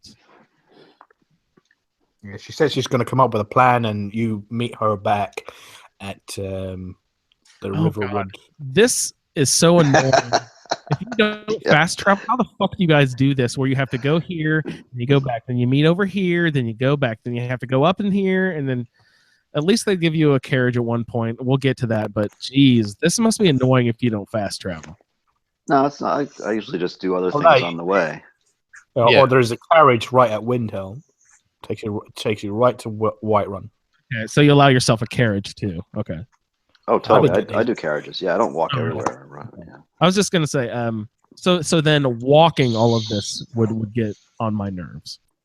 Yeah. Because so what's her plan? What are we doing? We have to go to Solitude to meet with what's his name? Malborn. Okay. Yeah. How's that interaction go, Pat? Well, so Malborn is her inside contact at the embassy. She's going to figure out a way to sneak you into the embassy. So you go to the tavern in Solitude, and I can never remember the tavern names. Is it the Winking Skeever? Yay! Okay, all right. So you go to the Winking Skeever, and you meet Malborn, and he, I think he maybe makes some sort of snide remark about, she chose you. Chose you, yeah. And he says, okay, you need to give me anything that you want to take into the embassy, and I can smuggle it in for you. Oh, yeah. Now, and I was, is there any reason not to just give him all your shit? No, not unless you want to pick up stuff while you're in there. Yeah, I mean, if you're just going to go immediately straight to, I guess that's a good point. But like, I was sort of doing this like picking and choosing, and then I realized it's like, why don't I just give him everything? Because I forgot, I think, lockpicks or something the first time I did it, and that's annoying as hell, right? Because you got to have lockpicks. Without lockpicks, Pat, that would be super fucking. Yeah, exactly. That was very stupid, right? Yeah. So I reloaded from like previous from an earlier save and basically gave him everything. And then you wind up your meeting at the Winking Skeever, and then you go out to the stables. I think it's just right there at the Solitude stables, right, where she meets you. And she gives you some nice clothes, some party clothes, very special party clothes, and gives you an invitation. And you load yourself onto a carriage, and and get driven to the Thalmor embassy with basically nothing but your party clothes. I really like this party clothes for some reason. I think they're pretty sharp. You can enchant them. Yeah. As sharp as anything can be in Skyrim. Yeah. It's way too medieval times for me. So I wear it to the radiant raiment and flaunt it around in front of those bitches. Yeah, because the radiant raiment clothes are covered in mud. Oh, Drek. Yeah, so Malborn I think tells you a little bit of his at some point you learned his sob story about why he's willing to help Delphine. I don't remember if he tells you there or if it happens at some later point, because things don't end very well for Malborn most of the time, unfortunately. Yeah, it all depends. Yeah. I mean, yeah. You have to kind of be really just kind of catch it at the right moment, right? Yeah. If you don't know about it, he's not going to live. Most of the time, he's not. Yeah, that's basically it. Did you go right to the embassy pad, or did you have more running around to do? No, I just went straight because I figured it was going to be easiest because I didn't have my good crap with me or anything. So Malborn has most of my crap, and then Delphine takes anything else. And I was reading UESP just to kind of refresh my memory of the quest, and I guess it says that she will actually even take quest items from you. So like if you've got a quest dagger or quest sword or something, that she'll even take that from you. There are certain items that always get locked in my inventory that I can never figure out how to get rid of.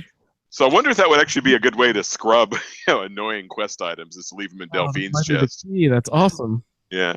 So then you're going to the embassy and nothing but your party clothes, party hat, party clothes. You jump out of the carriage. You go up to the guard at the Thalmor embassy, show them your invitation, and they let you in. He gives you a nice warm welcome, of course. Yeah, of course, because those Thalmor are such friendly people. Not slathered in horrible condom. Ugh, stupid Thalmor. I hate those guys.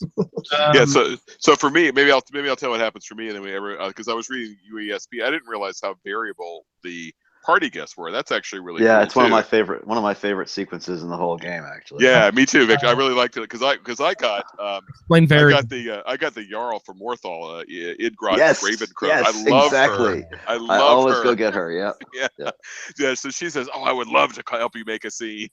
Yeah. Idgrod is also one of my favorite characters in the game. So, she's terrific. She's my favorite Jarl for sure.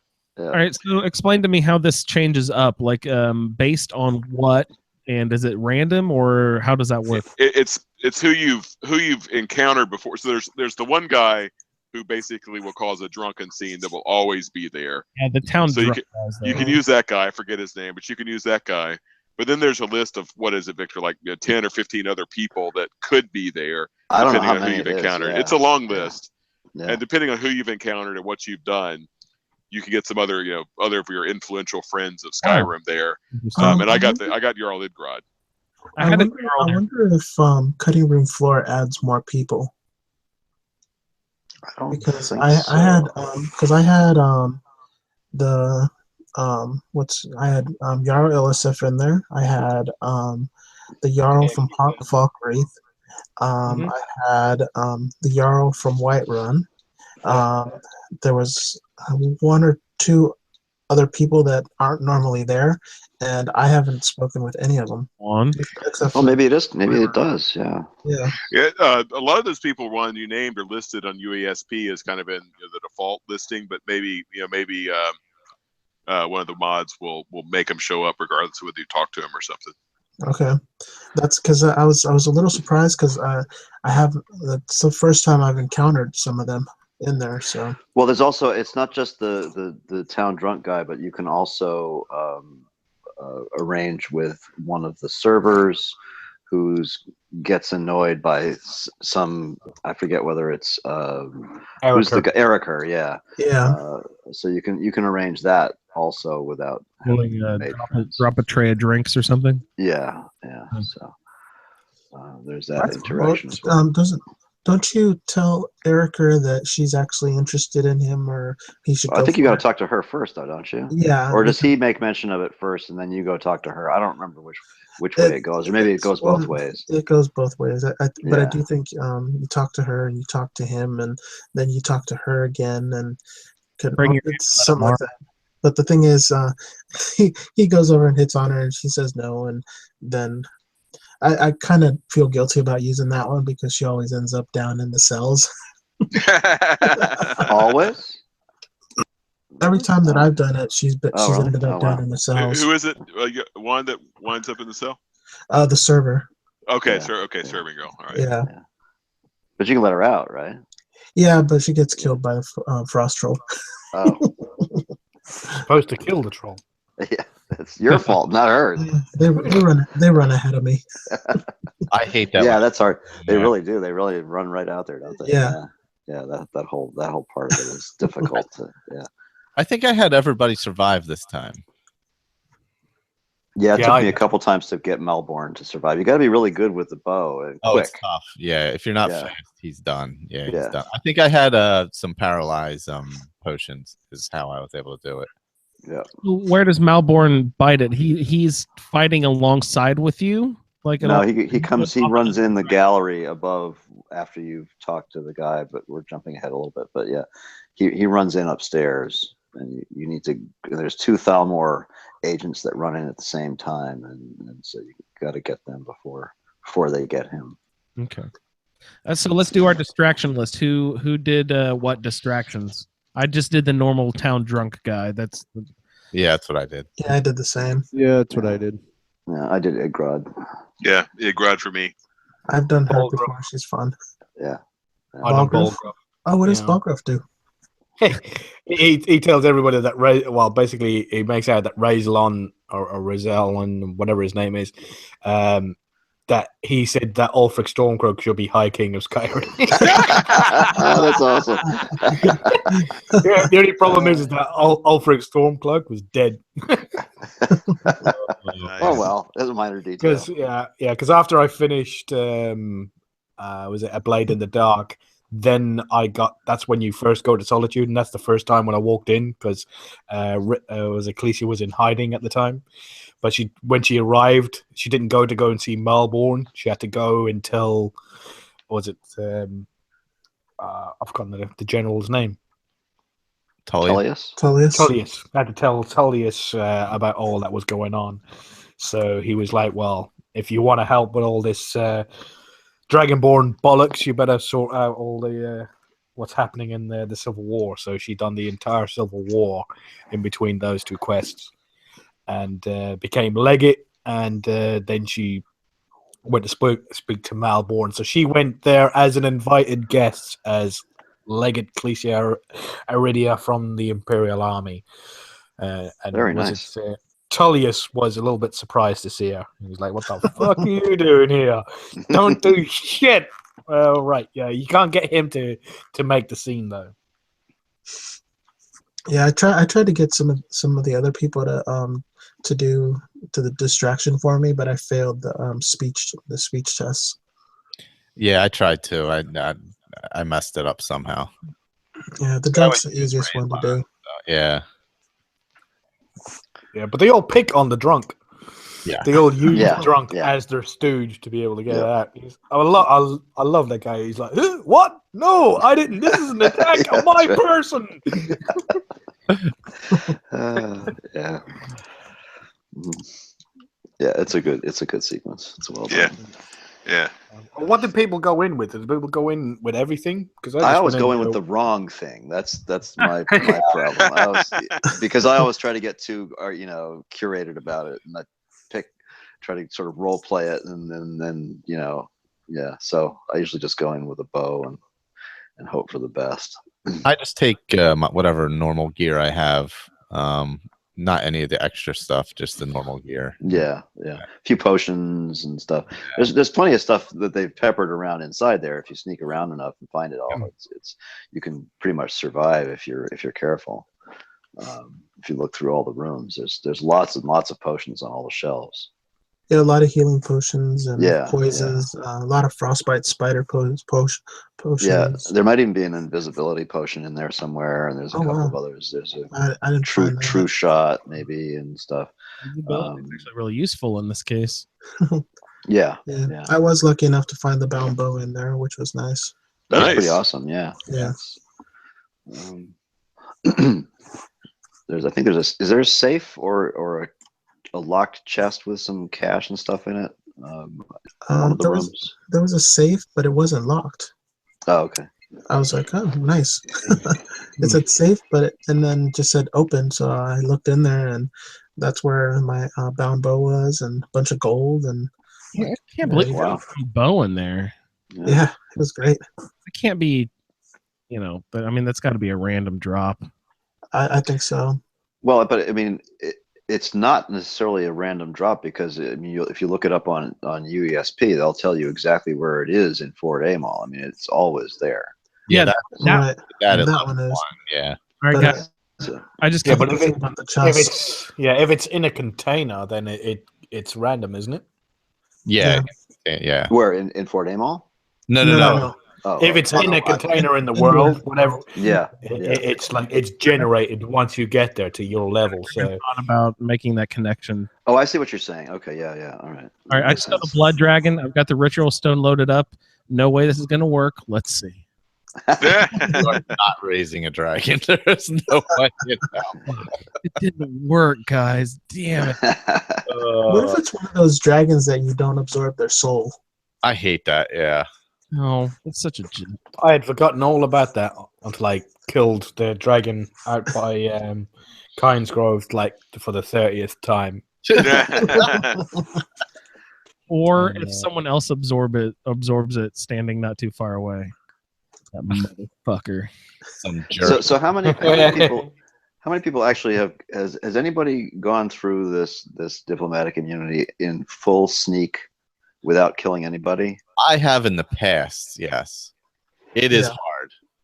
It is not easy.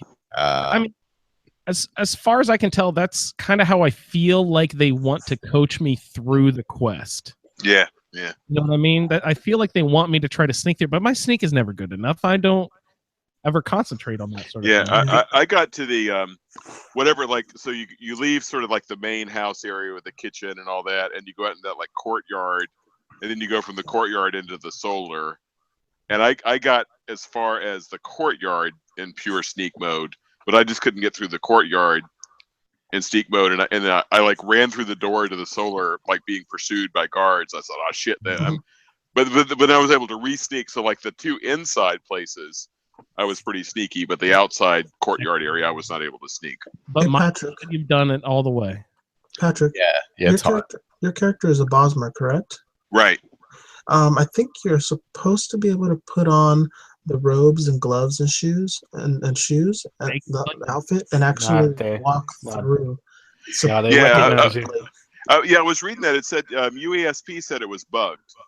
Okay. That you're right. You're exactly right, Juan. That you're supposed to be able to do it, but that the actual base game, unpatched, unofficial patched is bugged, and like the quote unquote hooded Thalmor robes or whatever don't behave correctly.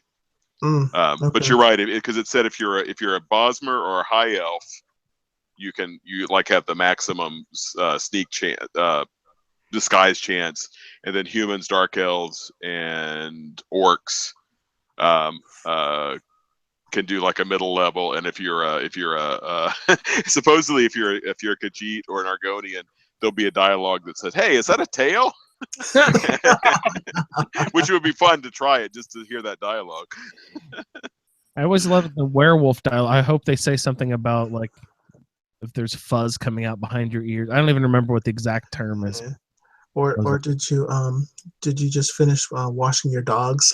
A dog, yeah. I smell wet dog or something. You smell like a wet. But it's the way he says it. You smell like a wet dog. Yeah. Right at the very end, it just like real punctuation right at the very end. Mm-hmm. Yeah, I keep getting that right now. I don't think I'm gonna get rid of the werewolf though. Very powerful. I haven't played it in a long while, but I do remember having fun with it. Yeah. You want to go with the fear totems to make your howl effect higher level, because that's the only one that I find that's worth it. Okay. Fighting. You ever taken a werewolf through the embassy? I didn't even think of. I thought about it and just completely forgot. That'd be great. Doing the werewolf. Pretty interesting. Trying to sneak as a werewolf. I mean, I might as well should have done it because I killed everything that was in that place because I could not sneak. Yeah.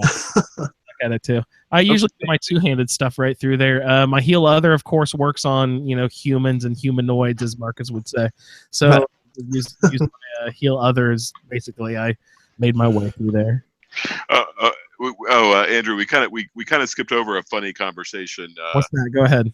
In the kitchen too, where you kind of get through there, and the servant starts bitching at you. What are you doing? What are you not supposed to? And bitches at Malborn. And he says, "Yeah, just shut up, or I'll tell him about your skooma habit, or your moon sugar habit, or whatever." Yeah. I recall that now. Yeah, that was funny. Funny. Was it there's no way it would have been a Khajiit chef. There was the chef. Yeah. I think she's a chef. Yeah, she is Khajiit. Yeah. Oh, I can't believe the high elves would allow a Khajiit to touch their food. Oh, they are Almeri Dominion. Yeah. The Khajiit are. Yeah. I don't know anything about the white gold concordant and all that stuff. I'm really. They're on the same side. Well, some of them are. If you get the second part of Malborn's quest, you speak to the Khajiit traders, you get a little bit of extra stuff there. Oh, nice. Nice. That's fun. Malborn's dead. Poor Malborn. Yeah, but I've got the real Malborn. Remember that. So.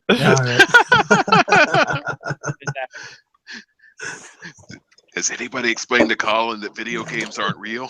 How dare you? So we're getting through here. There's I don't know. What do we find?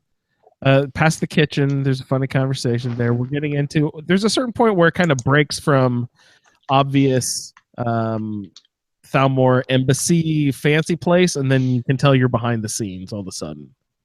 Yeah, well, once I got into the courtyard, you got a guy who's leaning on the door. So literally you can't get past him unless you distract him or you have like invisibility and really high sneak and muffle and everything going for you at the same time. Yeah. I didn't have any of that, but I did have a flame strike scroll. So that was a pretty big distraction.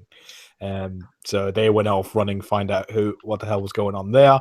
And then a dragon was attacking at the same time. So while they were dealing with that, I just showed up. Yeah, I just ran in and sort of like went in through into the solar. And I wish Delphine was here because this would be proof if the dragon was attacking. Was the dragon attacking any of the high elves? No, I could just hear it and they were getting all aggro with him. I could hear my followers attacking something outside as well. There was, I have my band of merry gentlemen following me all over the place, which I took the carriage there like everyone else sort of sneakily. So I'm surprised that my followers were there. You know what I mean? Yeah, it's just like fast traveling. It happens all the time. But I wish they had written in that, okay, you're sneaking to this party. You're trying to be silent and sneaky about it. Let's have all of your followers wait with your stuff because you don't trust this Delphine lady or whatever. Right. Well, that's what I did. Yeah. I gave all my stuff to you Lydia. can't tell them to wait. I should have done that. I didn't even think of that sort of stuff. Yeah, she was waiting at the stables for me. Yeah, I could hear my guys having a fight with someone else, like outside. Probably they were fighting the Thalmor. Yeah, because I heard Lydia out there fighting as well, and I thought she was in the courtyard, but no, she was outside. Yeah, they can't help you, but they're out there. It's like, good job, guys. Go team. So, yeah, football team. We're on the courtyard, and we go. That's awesome that you could hear a dragon. I wish that it would attack the courtyard. So where do we go from the courtyard? There's another building you have to get into there, right? That second building where the prison's in the bottom. There you go. I forget what it's called, but it's the solar, right? Oh, is that Element Solar? Yeah, that's it. And then they're talking in the office.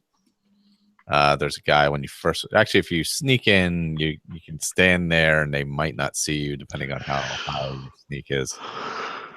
and you can listen to the conversation. Yeah, he's talking to Gisser. That's it. Yeah, that's the guy he's talking to. And are they talking about whoever they happen to have in the basement? Yeah. And get the information from them or something like that.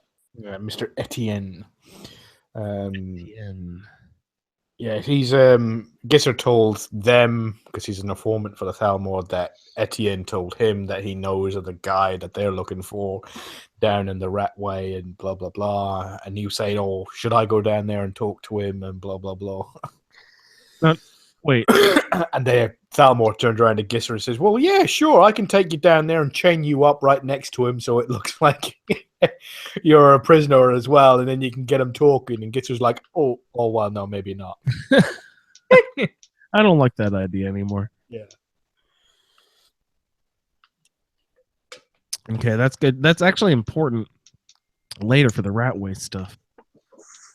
So we get in here, and what are we trying to do? What is our objective? What are we looking for? Dossiers. Yeah. Ding, ding, ding, ding. Which are in... looking for any information that would link the Thalmor to the Dragons Rising and everything. That's why Delphine sent us there, was to try to link these Thalmor to the dragons coming back. Mm-hmm. So and you find a little chest with some dossiers in it. Where is that chest? Is that in the same building as the prison? It's in the next door. It's in the one. Yeah, it's in that one that you walk first into, and there's a chest in there, and it's got dossiers on Ulfric, Delphine, and progress on the dragon investigation, which tells you that the Thalmor have no idea where the fuck the dragons are coming from. Okay. Well, the dossiers aren't always in exactly the same location. In other words, yes, they two are. Two of them are downstairs and one of them's upstairs. Well, there are always two downstairs. Yeah. No, there's two upstairs. And Or one. is it two upstairs and one downstairs? I don't remember, but yeah, I'm sorry. I thought you were saying they were all three in the same place. No. Okay, There's sorry. the dragon investigation slip. There's a piece of paper in there as well on the progress of the. It's a note from the guy who's doing the interrogation. Forget his name. And he's saying that we're trying as much as we can, but we don't know where the dragons are coming from. And then it's Delphine's and Ulfric's dossier in the chest. And then downstairs it's Esbern, right? Esbern. Mm-hmm. Yes. So when you say you snuck through the entire thing that one time, did you go past and just take the dossier and then leave the prisoner in there with the Thalmor? No, I think you do have to battle at the end. I don't think you have a choice. Oh yeah, because you have to get the guards come in with the key, with the trapdoor key. Yeah, so like when I snuck through, it was just I snuck through till where I couldn't anymore, where you had no choice but to actually battle in some way, because you can't get I don't think you can get the key. You can pickpocket. Get the key, yeah. I was just about to say, can you pickpocket, take an invisibility potion, wait in the corner? You probably could. I mean, it's been a while, but yeah. You can hide behind, was it Malborn's dead body? Yeah. Yeah. Cover yourself in his blood. Crawl inside his body, in fact. Yeah. Wear him. Yeah. It's very Silence of the Lambs, yeah. Yeah, I kind of meted that whole scene because before I sniped the guy from upstairs and took a few shots and killed him, and then I went over to the stairs where the Thalmor is supposed to come in. I dropped the rune right there, and then I went back and pulled and opened up the chest. Good plan. And I think I talked to the guy also before they started coming down, and then they come. Oh no, wait! Once you open the chest and pull the paperwork, that's when the Thalmor show up with. I was just about to ask: is that a triggered event? Them entering the room after you open the chest or something, right? Yeah. After you open the chest, I don't. No. It's You've got two triggers. You got to talk to him. Talk to NTN. Yeah, there's two triggers. You can talk to Etienne, and he tells you the full story. Like if you interrogate him like the guards are, and pretend you're a guard, and continue to interrogate. If he tells you about Esbern and finish that conversation, they come in. If you Okay. open the chest and take out the thing, then they come in. So you can trigger it 2 different ways. Yeah. Jeremy, did you bring the prisoners? What was that? Did you spring the prisoner? Yes, I did. Yeah, I didn't get the key, so I didn't trigger them. Even after I took everything out of the chest, I ran around for 10 minutes like an idiot. Because you have to talk to the guy. Yes. Yeah. Yep. You actually have to, access his dialogue. Right. Yeah. You can talk to him and free him, but you have to go back and actually talk to him and get into the story, and then all of a sudden they triggered. Yeah, I actually told him that I wasn't going to torture him and that I was there to rescue him, and he still told me the whole story. Like, dude, I'm not here to torture you. Why are you torturing me with your boring ass story? I jest. So does he at any point point out that there's? Oh, I think I saw. What is it? He says something about an escape hatch or dumping something, right? Yeah, they Yeah, dumped the I think he bodies said down. Yeah, I saw the guards taking bodies there. Oh, that's exactly where you want to jump. Dumping all the bodies. Are we ready to progress through that door, everybody? Yeah, once you have the key. So the guards are triggered by either a number of events that come in. You deal with the guards, and you pick up a key off their dead bodies, of course. And that is a key to a trap door in the floor, and that leads to an underground tunnel system underneath the Thalmor. Right. What, Jeremy? Did you find any interesting opponents or anything as you're trying to? Oh yeah, my buddy the Frost Troll. Never jump down there.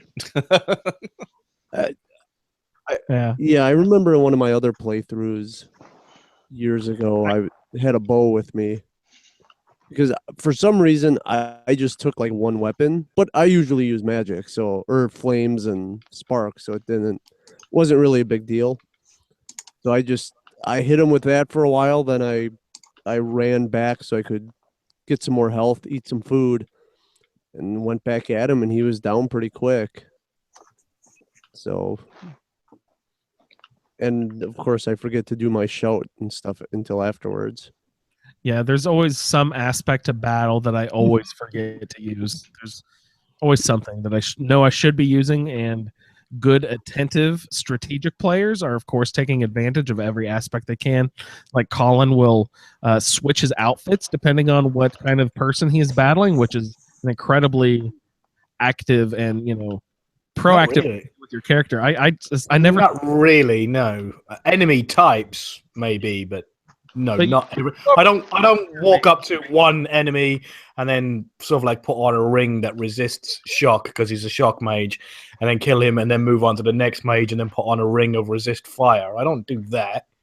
I have a set put up, and if I'm going to face a dragon, then I'm going to make sure that I have my magic resistance stuff on before I get to where the dragon is.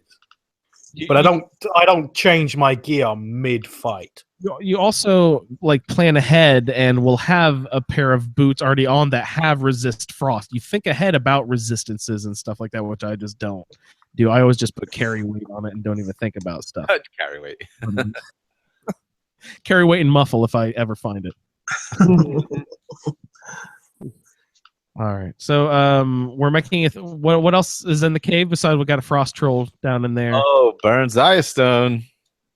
Oh, is there a Baron's Eye Stone in there? Yep. It was actually moved there because it used to be in the embassy, correct? Yes. Yeah. And so many people missed it and couldn't get back in there. It was one that you couldn't get. Yeah. You couldn't go back into the embassy after you exit it. Yeah. I did not get this thing. It's in the cave. If you're going to do the Baron's Eye quest, if not, don't even worry about it. If you're not actively doing it, swat those things away and don't. Yeah. No kidding. Oh, okay.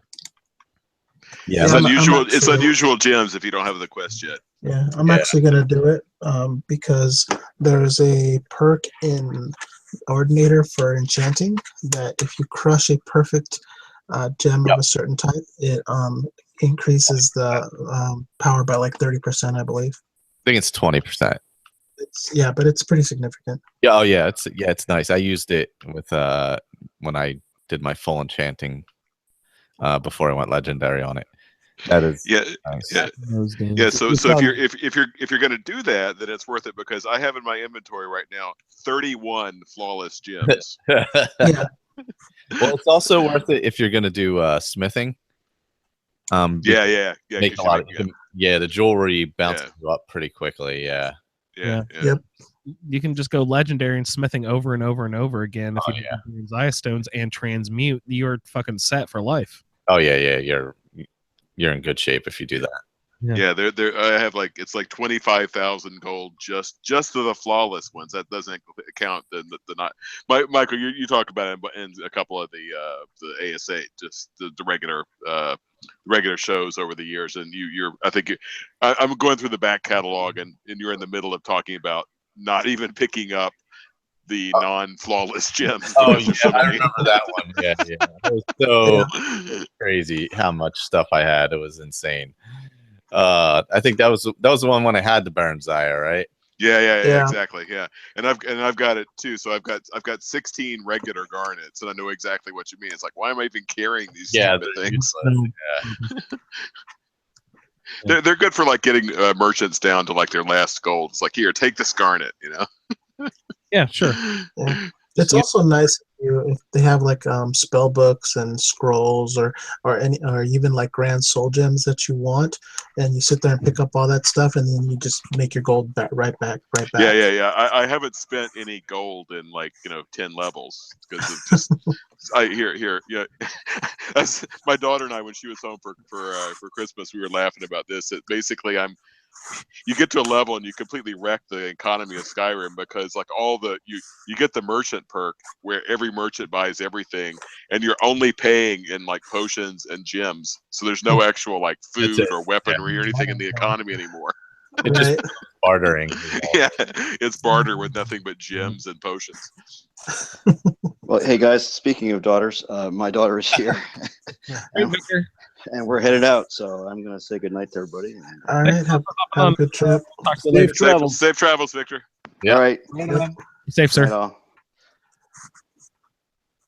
And we continue on. Anything else remarkable in the cave as you're escaping? Other than the frost troll, I think that's about it. Yeah, I remember just a big drop off of frost trolls down there. Oh, there's some sort of skill book. You're right, Colin. What do you remember the book? It was a big one with no pictures. Lots of words. And on that, just on the Baron Zaya stone, if you forget it, and you can go in the cave entrance, you don't have to try to get back to the. Where is that cave entrance? It's in the middle of a cliff. It's kind of hard to get to, but you can billy goat up to it. Yeah, that's why they moved it.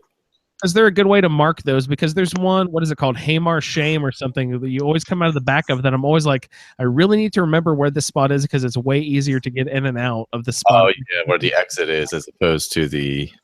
going in the front, yeah. Yeah, it's on the map. The Hamar Shame one is at the very tip of the hill. The very point of the hill where it goes over between there and Fall Creeth or sort of like Helgen. That sort of direction. It's right at the top of the hill, and then you need to climb like Billy Goat up. The one at the Thalmor is behind Meridia's Beacon. Oh, there's a run up, go past Meridia's Beacon. Up that way. You're right. Yeah, I had forgotten because I haven't been up this way in a while. I forgot how frustrating it is to navigate that area of the map because of that mountain crest that goes all the way along, and there's two sides of it, and how hard they make it to get back and forth. And it's tough up that way. You have to get to the ocean and then over the top, and then the other side. Yeah. Get a little difficult. Is that? Do you have to go up there to deliver Barbus and do the rueful axe thing? Okay, that is super annoying to find. I remember. Oh god, that is a pain in the neck to get to. I use Arvac. Arvac is great because that way you can just. Oh, that is a good thing. You can just poop out a horse wherever you are. Pooping on. Great. I mean, pooping out a horse is great. Yeah. That is very cool. He is the bone horse from the Soul Cairn, correct? Yeah. That alone is worth putting up with the Soul Cairn to get our back, because that is really handy. Can you put them inside too? Can you pull them up if you're just at the bannered mare? Can you be like, speaking of mares? I don't think so. Yeah, I think you have to be outside. Yeah, that's too bad. So we got out of the cave. Anybody else have anything to mention in the cave? I don't know if there's any chest or anything on your way out. Then we have to go continue on our quest. What happens then? You have to go get your stuff. You have to meet up with Delphine and sort of rejigger your plans here. So you just get the run down to Solitude, jump on the carriage, take you back to Whiterun, then run around the corner into Riverwood. That's what I did. That's what I did. Yeah. So that I guess that would be like the main bus depot closest to Riverwood would be. Or I mean, there's you can just fast travel works too, right? I mean, I can't remember any reason you can't fast travel, right? That's what I did. Yeah. Fast traveling is cheating. Yeah. If you don't really want to play the game, Pat, if you want the game to play you, it's eluding all the boring stuff that you've already done. It shows that you know that you can do it, so you just skip it. There you go. If the game lets me do it, it's not cheating. It's 100% with Jeremy on that one. Okay, my notes don't make sense to me. What is the next step? You go back to Riverwood. Yeah. Okay. Tell Delphine. Mine's in the chest. Yeah, don't forget your stuff. My notes say go to Brynjolf already. I missed some stuff here. What am I doing before Brynjolf? You're going. That's after you talk to Delphine. You got to talk to Delphine back in Riverwood first. Okay. And she says Esbern is alive.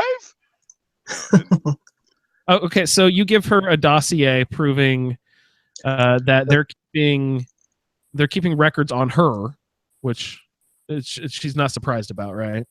Right. The thing she's surprised about is that Esbern's still alive. Yeah. How? So you just mention his name. You don't have to give the dossier. Yeah. You say, "Hey, Esbern's around," and she gets really psyched because who's Esbern? He's if you read the dossier, does it reveal that he is a member of this ancient dragon slayers guild? The what are they called? The Blades, right? Yeah. Yes. Yeah, he was an archivist of the an archivist. So he's basically the librarian. Yeah. And Delphine also identifies with the Blades, so she's super psyched that Esbern's still alive. What does this dossier say? What are we doing? What is the conversation? All of our stuff is in that chest, right? And yes. So you have what Malborn brought you, and then the rest of your shit's in the chest. And they allow you to leave it there. Yeah. I'm just wondering if you are an idiot like me. The first time you play this game, sometimes you don't understand the mechanics of everything. You're just like, okay, I think I have everything. Like sometimes if you give her a lot of stuff, then that stuff stays there for a long time, and then you stumble back upon there randomly, and you're like, holy fuck, this chest is awesome.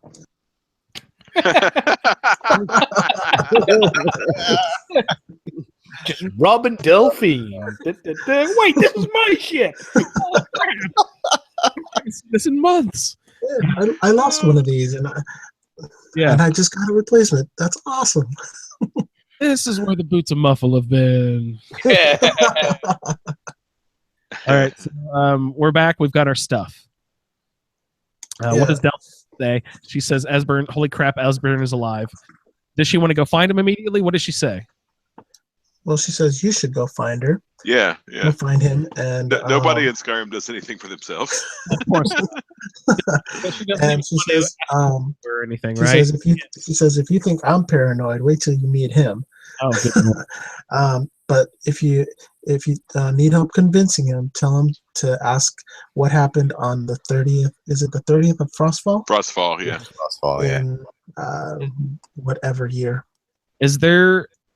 Is this one of those things where like there's not really an attic at the Sleeping Giant? Is there a 30th of Frostfall? Is like the 29th of Frostfall the last day?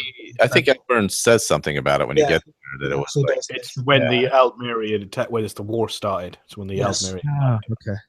It's fucking high elves. Okay. Elves in general, really. Yeah. Fuck them all.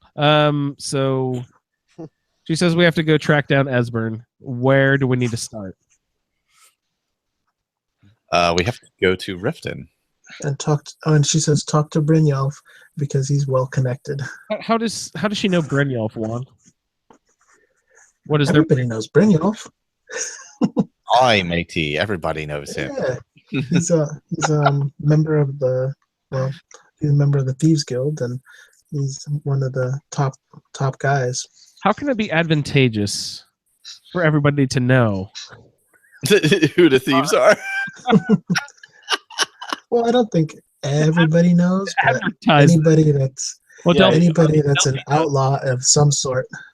Yeah, Delphine's pretty sneaky, so Yeah. he has to use contacts and sort of like, not very legal things at her disposal to get certain things done and find out certain things. So she would use somebody on the underground like Brynjolf. Cloak and dagger operations here. Mm-hmm. So let's go talk to Brynjolf. No. What are we doing then? Well, I talked to Kirava. Oh, that is there is another option. I actually read that. I didn't know that you could do this. That is, remind me, is it called the Bee and Barb, maybe? Oh, in town. Yeah. There's it's not an inn, it's just a pub, right? Yeah. Well, no, there's an inn. You can sleep there. It's the inn, it's the main inn, yeah.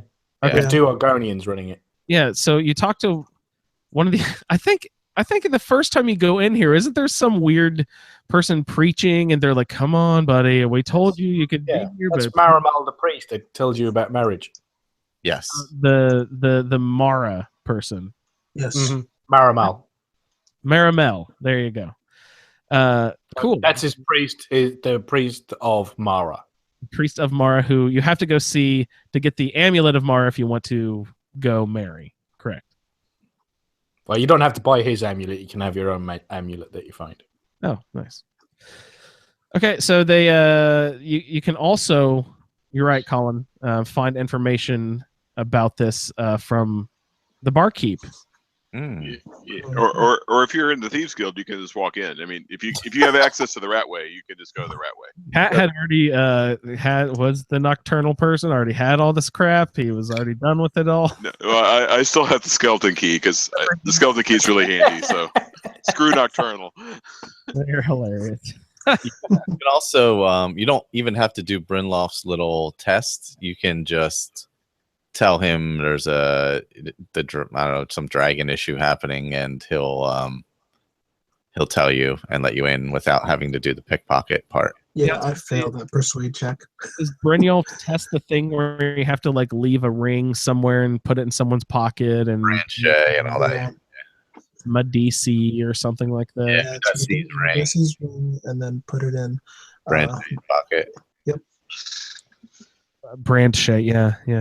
I had to do that. It all rings a bell. I had to do that because I failed the speech check with Brynjolf. So yeah, my character's only level 15 right now. So he's failing a lot of speech checks. Yeah, you ever take amulets and stuff with you, or take potions of glibness and stuff? Do you ever? When I'm that low of levels, it sucks to just be shitty at all your speech checks, and then you can never have anyone do anything. Well, if they had a speech wheel like Oblivion, it would be way better. Oh yeah. I don't know. Actually, I was really good at that speech wheel. So was I. I really love it. Because you just get their affinity towards you pretty high, as high as you can go, and then add a little bit of gold on top of that. Yep, a little bribe. Yeah. And then you can get them to do pretty much anything. Why doesn't Brynjolf give me just a clear shot, straight directions? Because he's Brynjolf. I don't like this. I wish they would tell me, hey, go to the cemetery, right? Push that little button. You can sneak in behind. Because you're not a member of the Thieves Guild, yeah. You're not a member of the Thieves No, Guild. but I hate it, Colin. All right, so what are we doing next? What does Brynjolf having us do? Well, if you don't do the speech check, you have to do the pickpocket and all that stuff. You have to plant a ring. Yeah, then you head into the Ratway to find good old Esbern.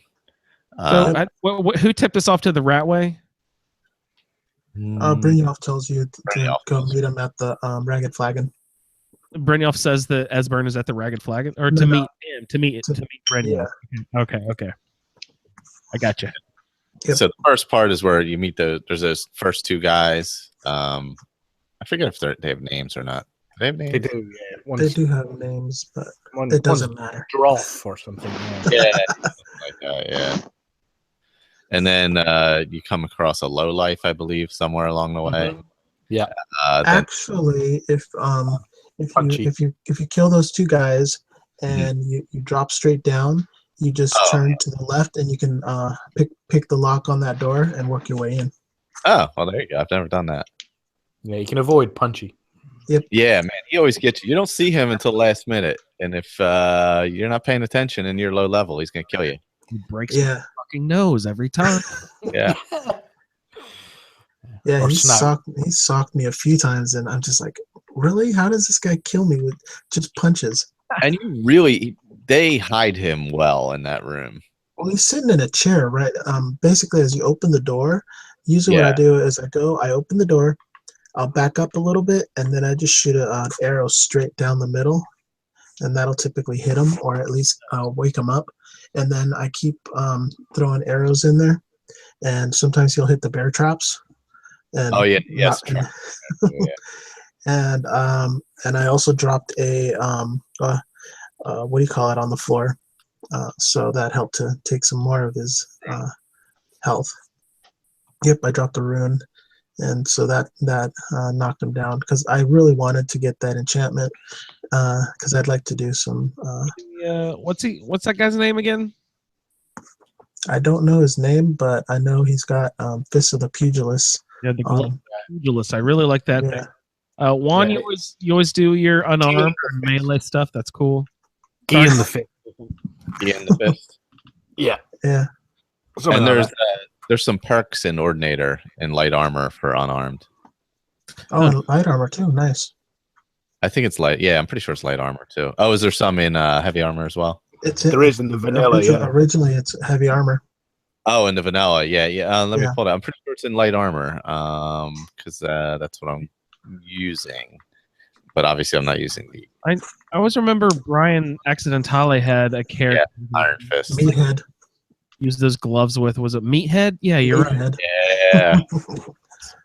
Always loved good old Meathead. Yeah, there's a whole branch in light armor in Ordinator 1.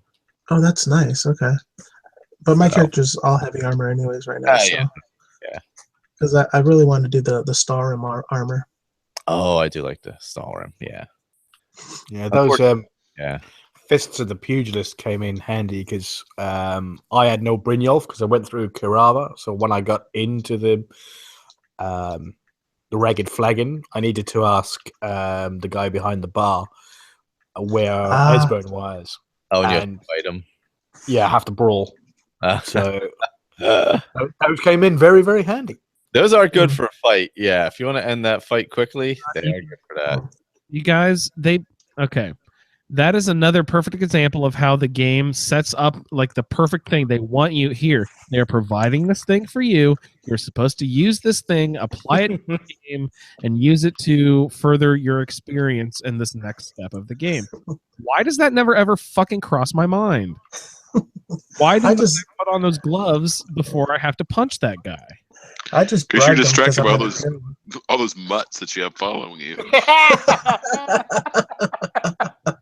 Hey, you're looking at 20 people's ass waddling ahead of you. We have to clean up so many dog droppings all the time. You get distracted very easily. I don't like to leave it behind. That's a lot of plastic bags you're carrying. You don't even know. So stinky. All right, speaking of stinky, we're in this Radaway place. We're looking for Esbern. We're winding back and forth. We have these hands of the pugilist, gloves of I forget what they're called. You have to go into Warrens, yeah. We find our way to the bar there, right? There's this hidden passageway that I always try to get through that they say, not yet. But then we have to like Colin, like someone said, you have to box the bartender, right? Right.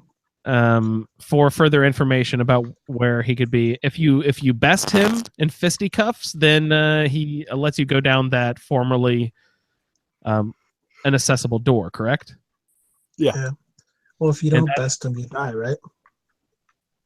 Oh, you don't just get knocked out. Oh, you get knocked out, you don't die? I don't know. I think you just get knocked down. If it's a brawl, it won't kill you. Okay. I don't think so, anyway. So then he lets you gain access to this new area, the Warrens. Did you say? And yes, sir. And we search through here. Can Juan, what sort of impressions do you get of this area? What could you describe the location? Give us a feel of it. Sewer slums. Yeah. We run into like that lady. Yeah, she's kind of good. This part or the previous part? I think that's in this part, right? No, it's actually in the next level down. The first level is there's like 3 Thalmor in there. Stupid Thalmor. And so what I did is I conjured my bound bow, started throwing an arrow at them, and then they ran all the way through, killed anybody that was coming, triggered the traps, and by the time they were to me, Lydia and myself finished them off, and then just walk straight through everything else. Pretty straight through. Any other baddies down here as you're going? Just a lot of thugs and stuff. Low lives. Yeah, there's always like some low lives in the rat way, but then you got those Thalmor guys that are crawling around too, looking for Esbern.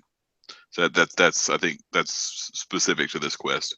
Yeah, that's those guys are trying to. They're not just you, but they are also hot on the track of Esbern. They're trying to track Esbern down for this blade stuff. They need to get him. He's got something to do with these dragons, right? That's what the Thalmor think. Yeah.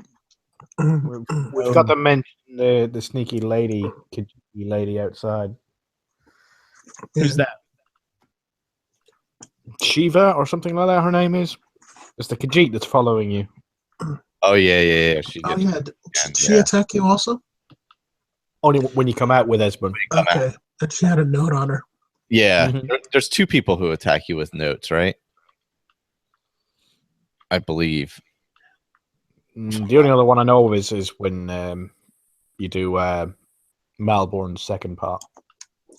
Yeah, I mean, when I got out, there was a thief that was getting pummeled. Oh, maybe it was a thief or something.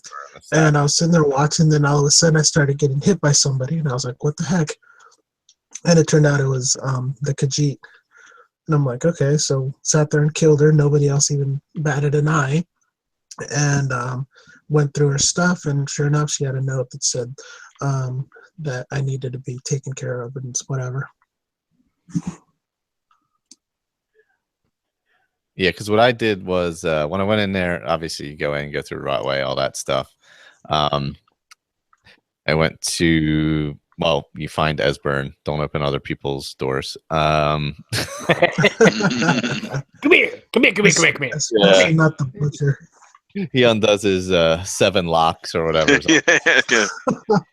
And like he lives in New York City or something. Yeah, in some 1970s sitcom in New York City. And so you get in there, you talk to him, you come out. But what I had done is when I got into that area, you know how you have to there's kind of like that hallway that loops around and goes back out the door up the steps where you go in and out there. It's down below where the Thalmor come in at. So what I did was I set up a bunch of runes all down that walkway.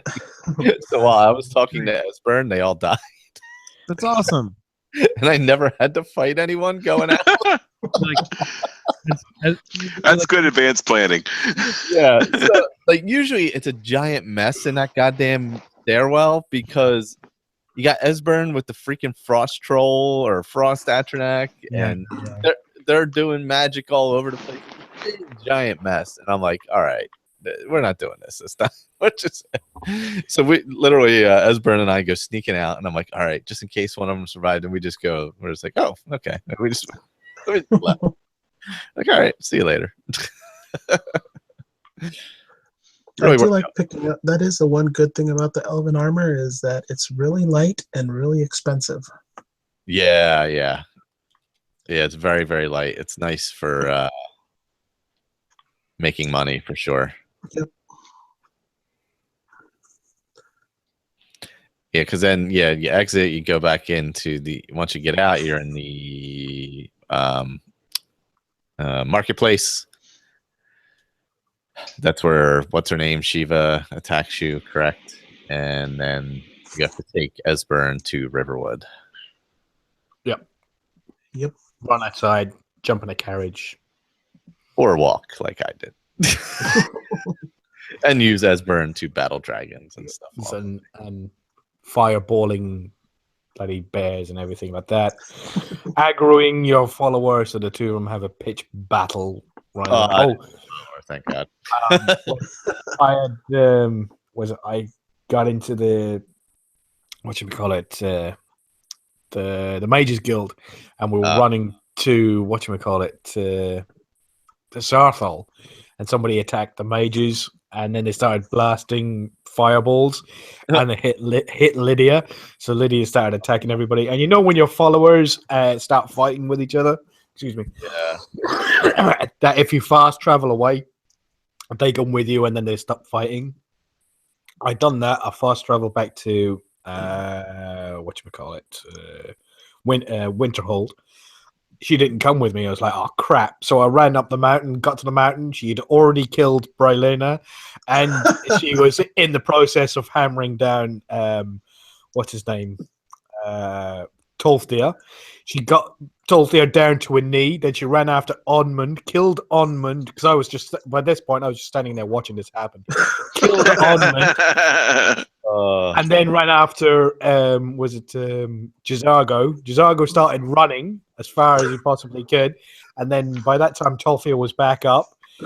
He started laying into her with fireballs again. She turned around, left Jizargo, went back, beat Tolthir down to a knee again, then turned around, ran back down the mountain, killed Jizargo, and then I wonder where they went and put her sword away. I should probably reload that. I was going to play as if she murdered them all, but I thought, wow, maybe not.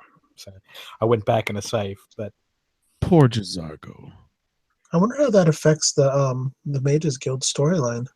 Yeah, it does. I have to go back, and so you'd have to go back and pay because somebody did it. Wasn't it you, Patrick? Mages. Didn't you kill a Mages Guild follower and had to pay to get back into the Mages Guild? No, I don't think so. That was Marcus. Sorry, that was Marcus. He got Jizargo killed, and he had to go back and then pay. Now, speaking of Jizargo, is his stupid special scroll bugged somehow? No, it's him. He's stupid. They don't work properly. You have to go back and tell him. Well, but because if you quote unquote tested it, it aggroes your followers. Is that intended, or is that an intended bug? It just hits anybody around you, including yourself, I think. Yeah, it does damage to you too. Yeah, but it aggroes your followers. I think that is unintentional because it happened in one of my PC games that it aggroed my followers and they stopped following me. Yeah, exactly. So I mean, I don't mind getting myself fucked up. That's fine. But it's like, no, I don't want to. Followers are a pain in the ass enough as it is. I don't want them aggroing against me. Because you have a fun conversation with Jizargo when you tell him about how the test went with the scrolls. Now, do you have to advance the quest? Because I've used them a couple times. It's not advancing the. I don't think it's advancing the quest marker. If he's you're already supposed to test it 3 times, right? Yeah, but if if he's dead, right? Yeah, if he's already a follower, then you've completed the quest. No, he's not. No, he's not my follower. I've got the quest. So you use the flame scrolls while you're fighting undead. Yeah, so I have to do that even though it's going to aggro people. Well, that's the thing, because I tried it and it aggroed my followers, so I kept reloading my saves. So do I have to do it 3 times? Yeah, without your follower around. If it's Okay, so aggro and your follower, alright. just leave them to one side and then. Yeah, okay, because I've got it's a quest, right? It's a quest, so I gotta clear it because it's annoying the shit out of me. So Can you test it with Jazargo standing right near you? that would be the right way to do it. Maybe I could raise a This zombie is or what something. it does. Hey, Desargo, you twat. Oh. Hey, did we finish up a cornered rat? We have Esbern. He has 58 locks on his door. We get in as that conversation. Did we miss anything? Do we need to bring up any important lore parts or important story marks there in that conversation? I No, think probably. once you find him, it completes the quest, but you still have to escort him to the Back to Delphine and Correct. the Sleeping Giant or something, right? yeah, but it doesn't complete. But even though the quest is already completed. Yeah, that leads directly into Alduin's Wall, which is Correct. kind of a pain in the ass. So you can either just end your game there and then sort of pause it. Yeah. But what I did was just I escorted him back to whatchamacallit, to Delphine, done that little conversation, and then sent them on their way, and then carried on adventuring. At that, Yeah. them at Karthwaste, no, Spire. Karthspire. Yeah. So you can meet them over there. I believe at this point, I could be incorrect about this, but I believe at this point, if you are a follower hound, you can tell them to go with you, and you can then have Delphine and Esbern sort of as like permanent followers in limbo if you don't. No, they do actually. They actually follow a path. If you stray from them, then You follow them. They don't follow you. I think Correct. Esbern at one point. Can you ever have Delphine follow you like that? I don't remember. No, both instances you follow her. Okay. Running to running to Karthspire and running to Esbern. whatchamacallit. Esbern will follow you back to Riverwood specifically. So if you don't go back to Riverwood there, then Esbern will just be your follower forever. I believe that is true. If you want to do that to a 78-year-old man, yeah. Or man, speaking of which, you guys had always said that the voice actor for Esbern is this famous person who I never knew who he was. I didn't know any of the old shows he was on and stuff like that. But now I do know who this person is because I was watching The Force Awakens the other day. I was like, holy shit, that fucking Esbern, man. What the hell? Who's that guy? I was just like, oh wait, that's that guy. He's the Max von whoever Sydow. Sydow. Max von Sydow, yeah. And so, okay, so remind me who that guy is. I know him. He's been in a lot of stuff. He's very, yeah. Ming the Merciless. Yes, he's Ming the Merciless. Who's that? From What? Oh, fuck you! Exactly. Oh my God, Andrew. Woof. Jar Jar Binks love doesn't. I'm never. That's not the TARDIS. I'm not going to fucking Indiana because those guys are still in 1935 or something like that. We play basketball for fun here. That's what we do. Yeah, you still haven't cut the bottom out of the peach basket either, have you? No, we haven't. Only underhanded. Yeah, they're only taking underhanded set shots out there. The butt wipes, as we used to call them. So Esbern. Now I know. And I now have a picture in my head of who that actor. I walked through the room as my wife was watching the movie, and I was like, "Holy shit, that's Esbern!" It was really funny. It's just funny that I know him as Esbern. You know, other people are like, "Oh no, he's this really classic actor who's in all these awesome things." And I'm like, "Dude, Esbern, man, from Skyrim." Everybody, listen. Like, yeah, shut up. Anything else to the quest that we needed to get to? No, that was the end of it, right? That's the end, yeah. All right. Well, everyone go home. We're done. Get out. The end. Are you going to watch Flash Gordon now? Is that what from Ming the Merciless is from? Yeah. Yes. I thought it could have been that TARDIS show. That TARDIS show. Yes. Somebody send Tori a text, tell her to give him a slap. I don't know anything, guys. I guess theoretically, since Flash Gordon's the future, right? Could, Run into him at some point. Doctor could run into Ming. No, it's the current. It's the current time because Flash is a football player and he goes off into space. Yeah, from New York Jets. Yeah. If he plays for the Jets, I could probably watch that. Oh man. Hilarious. Okay, anybody got any last minute adventures or cool stuff they'd like to mention? I just like to mention again the ritual stone with giants and mammoths has been super fun. It doesn't work on dragons though. Treva's watch is really fun, but don't forget to talk to the guy in the courtyard. He is right there waiting for me now, and I am in Solstheim. So he's gonna be standing there a while because I just realized I just checked my quest log and it's like speak to blah blah blah in the courtyard, and I'm like, oh, okay. We'll do that. Just clear the full. Didn't expect anything in return. That's yeah. That's a good thing, Michael. Yeah, I just he said you could just take it. Yeah. You just walked off into the sunset. I was like, all right, got it. Shouldn't I have somebody to talk to? Like, yeah, don't look in the basement. Yeah.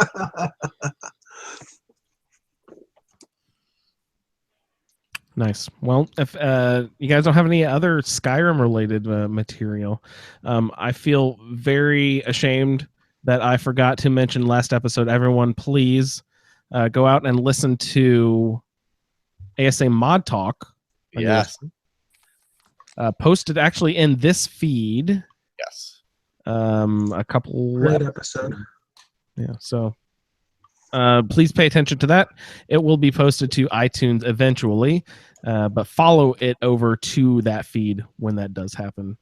Victor and Kyle have put a lot of very careful detail and love into their show.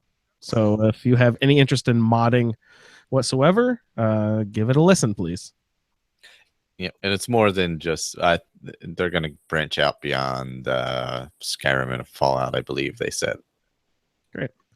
Michael, any network business? I don't know. Is there? Jesus, I don't even know. New shows. They named Damn Television, right? Yeah, Your Wash, Damn Television. Chatterbox. Chatterbox had an episode. Yay! Yeah. We might record this month, I think. Right. That's always breaking news. I'm playing around. Maybe we'll do some Facebook Live stuff coming up. Playing around with a page when I didn't know we had an old page. It's all about communication, everybody. Yeah. So now we have 2 pages and a Facebook group. But maybe we can do. I've picked up some stuff for my iPhone and for stuff like that to do Facebook Live. Holy shit. So we might be able to do the roundtables and all that on Facebook Live as well. Is Periscope still a thing too? I don't know. Is it? No. I haven't heard anything about Periscope in a long time. Yeah. Well, everybody has their own live things now. So. Wasn't that Kelsey Grammer? Down Periscope. Yeah. That's awesome, Colin. How do you get that reference and you didn't know who Ming Marcy? No shit, yeah. My knowledge is of only the best and most classic of entertainment gentlemen. My tastes are so refined. Oh man, it must be that Quaker school you went to. That must have screwed you up somehow. Oh, you would think Quakers would have better taste than that. Yeah. They make such good oats. The peaches and cream is particularly. Oh man.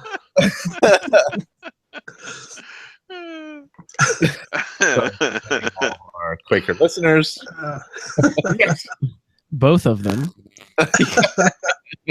They're just sitting quietly listening. I guess it's not as bad as that time I offended the Amish on the Chatterbox. So there's always that. They won't hear it. Yeah. There's no way they'll never know. Wait till they're all on rum Springer. I'll be coming out. Right? I'm on my rum Springer. I've only got 2 weeks. Right, I'm gonna go commit murder. Let's see if I like it. Whether I'm gonna stay out. Oh man. It's officially a meltdown.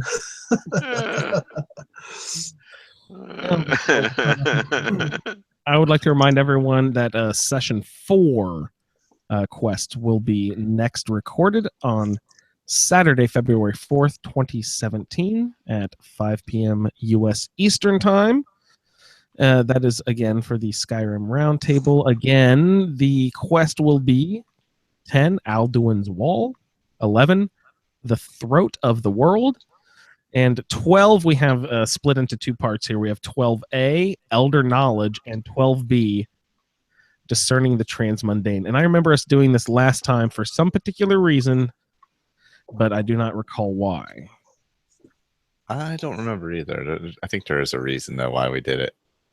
Is Discerning the Transmundane maybe You have to do them both at the same time. or something? Okay. That's pretty long. That's what. Yeah, that was my note for that one is I literally wrote this in my notes. Will this fucking quest never end? Well, I think we have the explanation. We still have to do them both for next time. Is that collecting the different elf bloods? Yeah. Among other things, yeah. Yeah. Well, I mean, the first part is you have to go down to Blackreach, right? Blackreach, yeah, right. Yeah. So why it couldn't give you that essence extractor from the very beginning? Yeah. Yeah, because I mean you're killing so much stuff. Yeah. And there's Farmer down there. Now you gotta go find Farmer. Have we? Yeah, because he knows doesn't know everything. He's a servant of Hermaeus Mora. Come on, he should know this stuff. No, he learns that you need the blood from what you get in Blackreach. That's true. All right. Yeah, I know.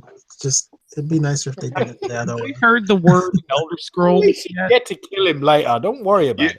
You have if you met Serana because she's carrying one. She's one. Okay. Did the Greybeards mention anything about Elder Scrolls when you were up there talking to them? I don't think so. No. Because I found Serana a long time, like really early, and that was the first time, like in character, where I heard the term Elder Scrolls. Does the Dragon Wall mention the Elder Scrolls? Is that where we get it? Who mentions the Elder Scrolls? On Alduin's Wall? At Alduin's Wall. No, actually, Parthenax mentions the Elder Scroll. He's the first time that we get mention of Elder Scrolls from Parthenax. In this quest, yeah, because I've already got an Elder Scroll on me, same as Pat. Pat has an Elder Scroll on him as well. Sun? Got the blood. Yeah. Sun is Dawnguard. Blood. Yeah. You got to get 2 for Dawnguard, right? Sun and Sun blood. and blood, yeah, and then Dragon is for Bloods. Yeah, I've got blood on me. You have Sun and blood, do you? Yeah, because I finished Dawnguard. Yeah. Yeah, don't cross the streams there, Phil. What movie is that from? Bachelor Party, I think. Bachelor Party. Maybe Stand By Me. That was from the Indiana Jones series, Michael. Yeah, yes. I think that happened in was 1-3-2-4.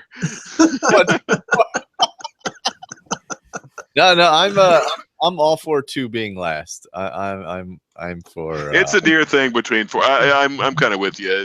2 is really awful. It's close, yeah. 2 because of it's dated and has some pretty. Yeah. Yeah. But somebody sent me an article about it. I think it was Slim from Paper Keg, but he sent me an article about it with where. What's his name? Lucas and Spielberg were both going through divorces during the filming of that. Nice. Why the tone of the movie is so dark. That's why they made the woman the most unlikable person on the Oh my face of the god, earth? she's horrific. Yeah. Oh, she's terrible at oh my gosh, yeah, Temple of Doom. Woo, that's a rough one. She's like, Wasn't we're gonna- she one of the producers or something's girlfriend or something? He ended up getting married to Spielberg, right? Spielberg's wife, yeah. Ah, Yeah, right. she wasn't at the time, but I don't believe he was. I think it was after that. I think they're still married, right? I think they are now. Yeah. I don't think that. I don't believe they were at that time. He had either. They were both just going through divorces or had just divorced or whatever. Him and Lucas both. So that was why it was such a happy. Each other? From each other, yeah. That was why it was such a lucky movie. With hearts being ripped out and all that. Both on set. Yeah. Oh man. If only. On that note, I'd like to thank everyone for listening to this edition of the Skyrim Roundtable, brought to you by asapodcasting.com. And for Michael and Jeremy and Colin, Juan, Pat, and Victor, of course, would send his regards. I am Andrew. I'd like to thank everyone for listening, and we will see you next time. Bye. See ya. Later, guys.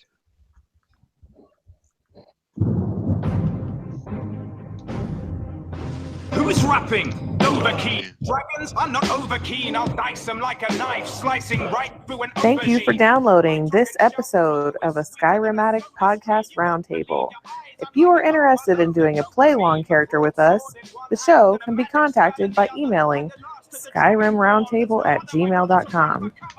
For the Skyrim Random Stats Character Generator, the Roundtable schedule, our Amazon link, and all other show information, please head on over to asapodcasting.com, where you will find the Fallout feed, My Journey with CF, a Skyrim podcast, the Chatterbox, ASA Game Talk, our YouTube channel, as well as other content. Your 5-star review on iTunes is greatly appreciated. Once again, thank you for downloading, and no lollygagging.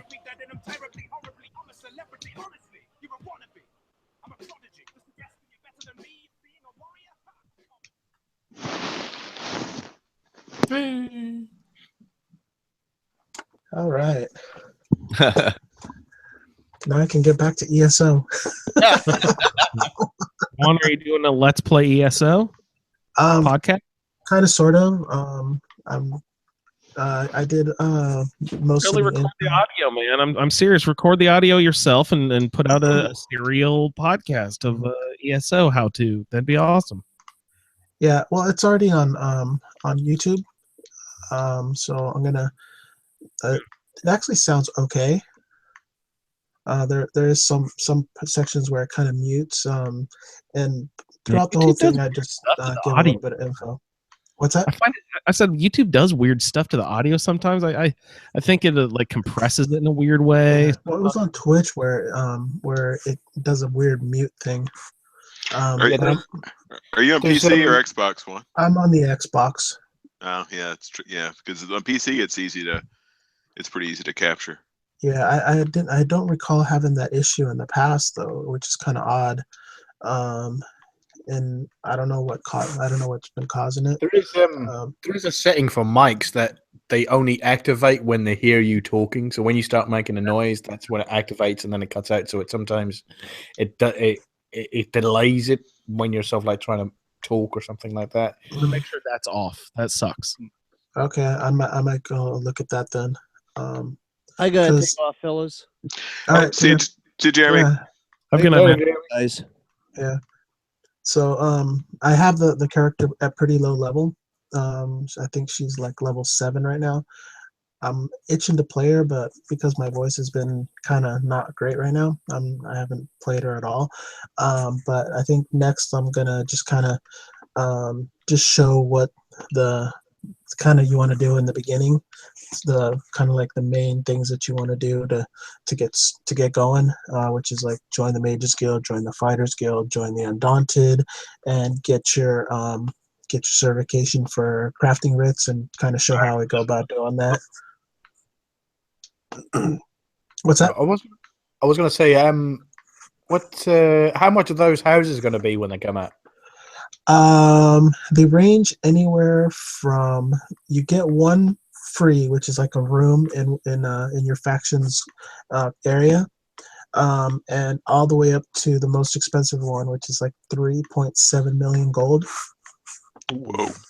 So I'm kind of I want to work my way up to one of those, but I think I may just get one of the million gold ones, which are they're pretty nice. I mean, they have a lot of property around them, but it seems like it's going to be really tough because you actually have to do a lot of crafting writs to get a lot of the special materials and recipes to make a lot of the furniture.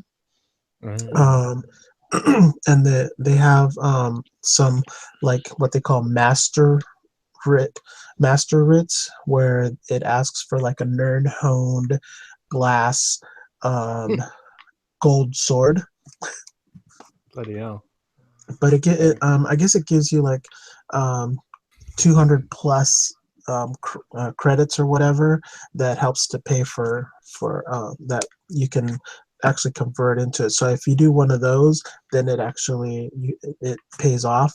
But you just kind of see. I'm gonna have to see how it actually works once it actually comes about. Because when people are going on the what do you call it, on the what is it, the PTS, they're every day it resets,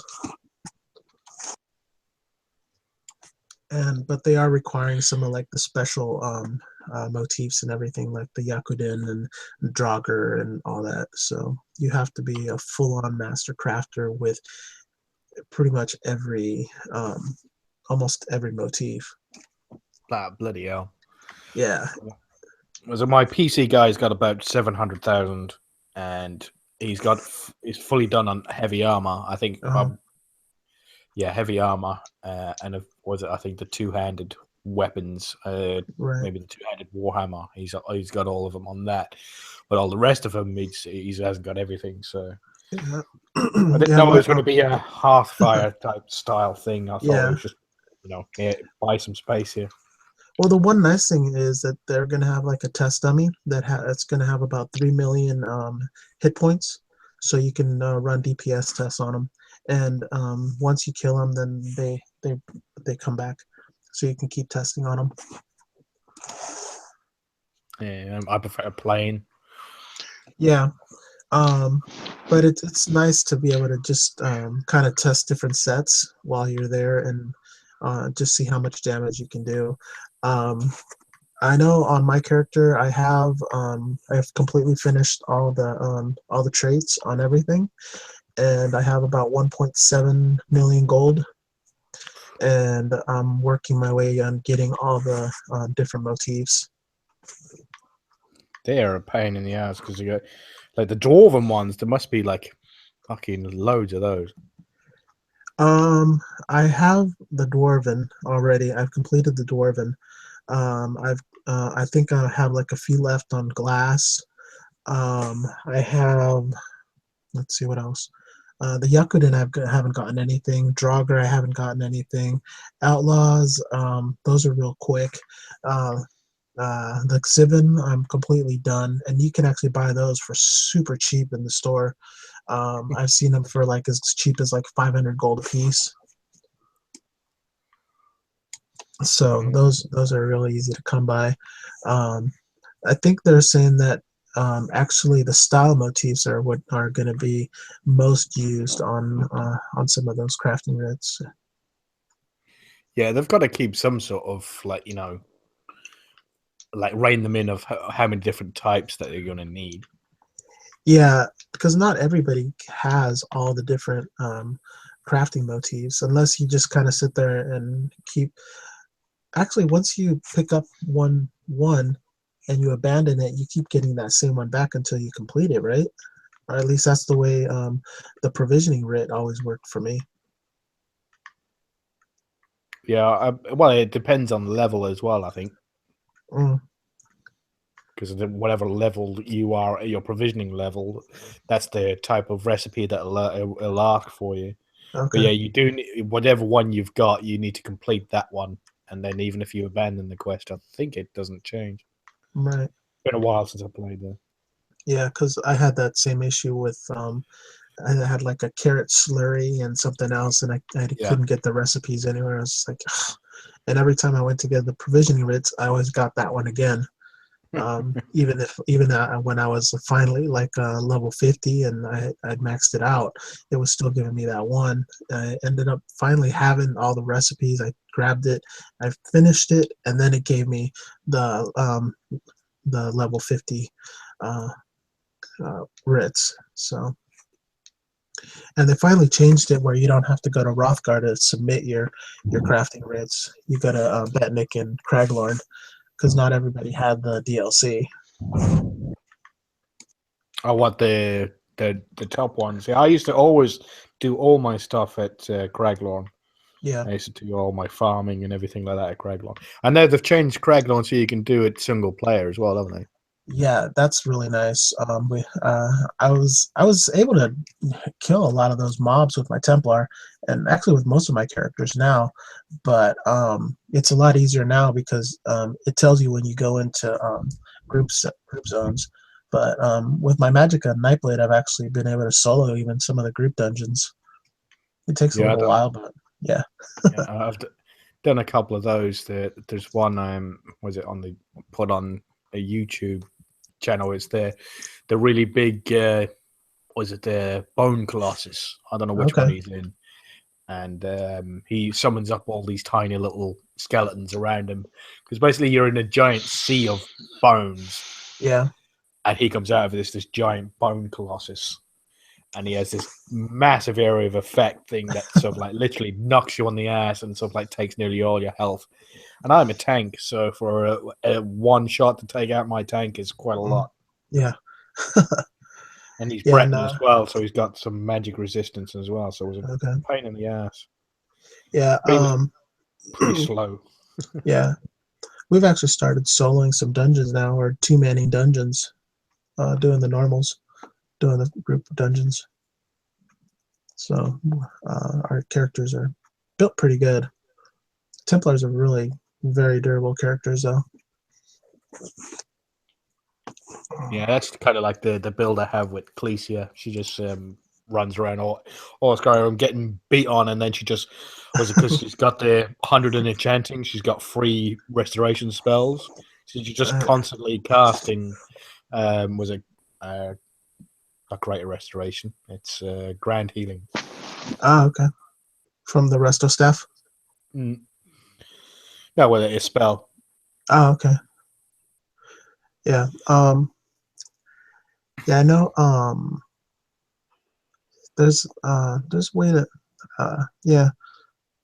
I don't know. I'm having a good time with ESO. It's amazing because I really thought I was not gonna like it. And really the only place I run into a lot of people is in the cities. Once I get out of the cities, it's really nice.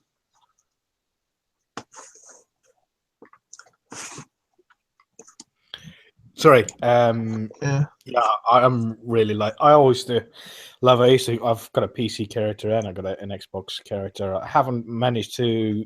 I finished all the quests on my PC character, but I haven't. I think I'm halfway through Aldmeri Dominion, and that's the last one I've got on my Xbox. Okay. So once I get through the Aldmeri Dominion, then it'll be Craglorn afterwards, because I haven't done any of the DLCs. I've only done the. I'm going to do them in order, basically. Do Aldmeri Dominion, then do Craglorn, then do probably. Which one came first? It was the Thieves Guild, wasn't it? After Aldmeri Dominion, let's see, it was Craglorn was an update. It wasn't a DLC, but right. Well, Craglorn was supposed to be the group area that nobody really ever did group stuff on. Yeah. So every time you get in there, you just be on the chat, and people will go, "Hey, I keep on getting my ass kicked here." Yeah, it's group area. Yeah, especially the trials. Or they'd be like, "Oh, well, somebody group with me, somebody group with me, group." Yeah, well, that was the toughest part. Is to do the trials, you need like 12 people. Yeah. I've heard of people doing it with like 6, but it's a tough go. Yeah, you get those special helmets, don't you? Yeah.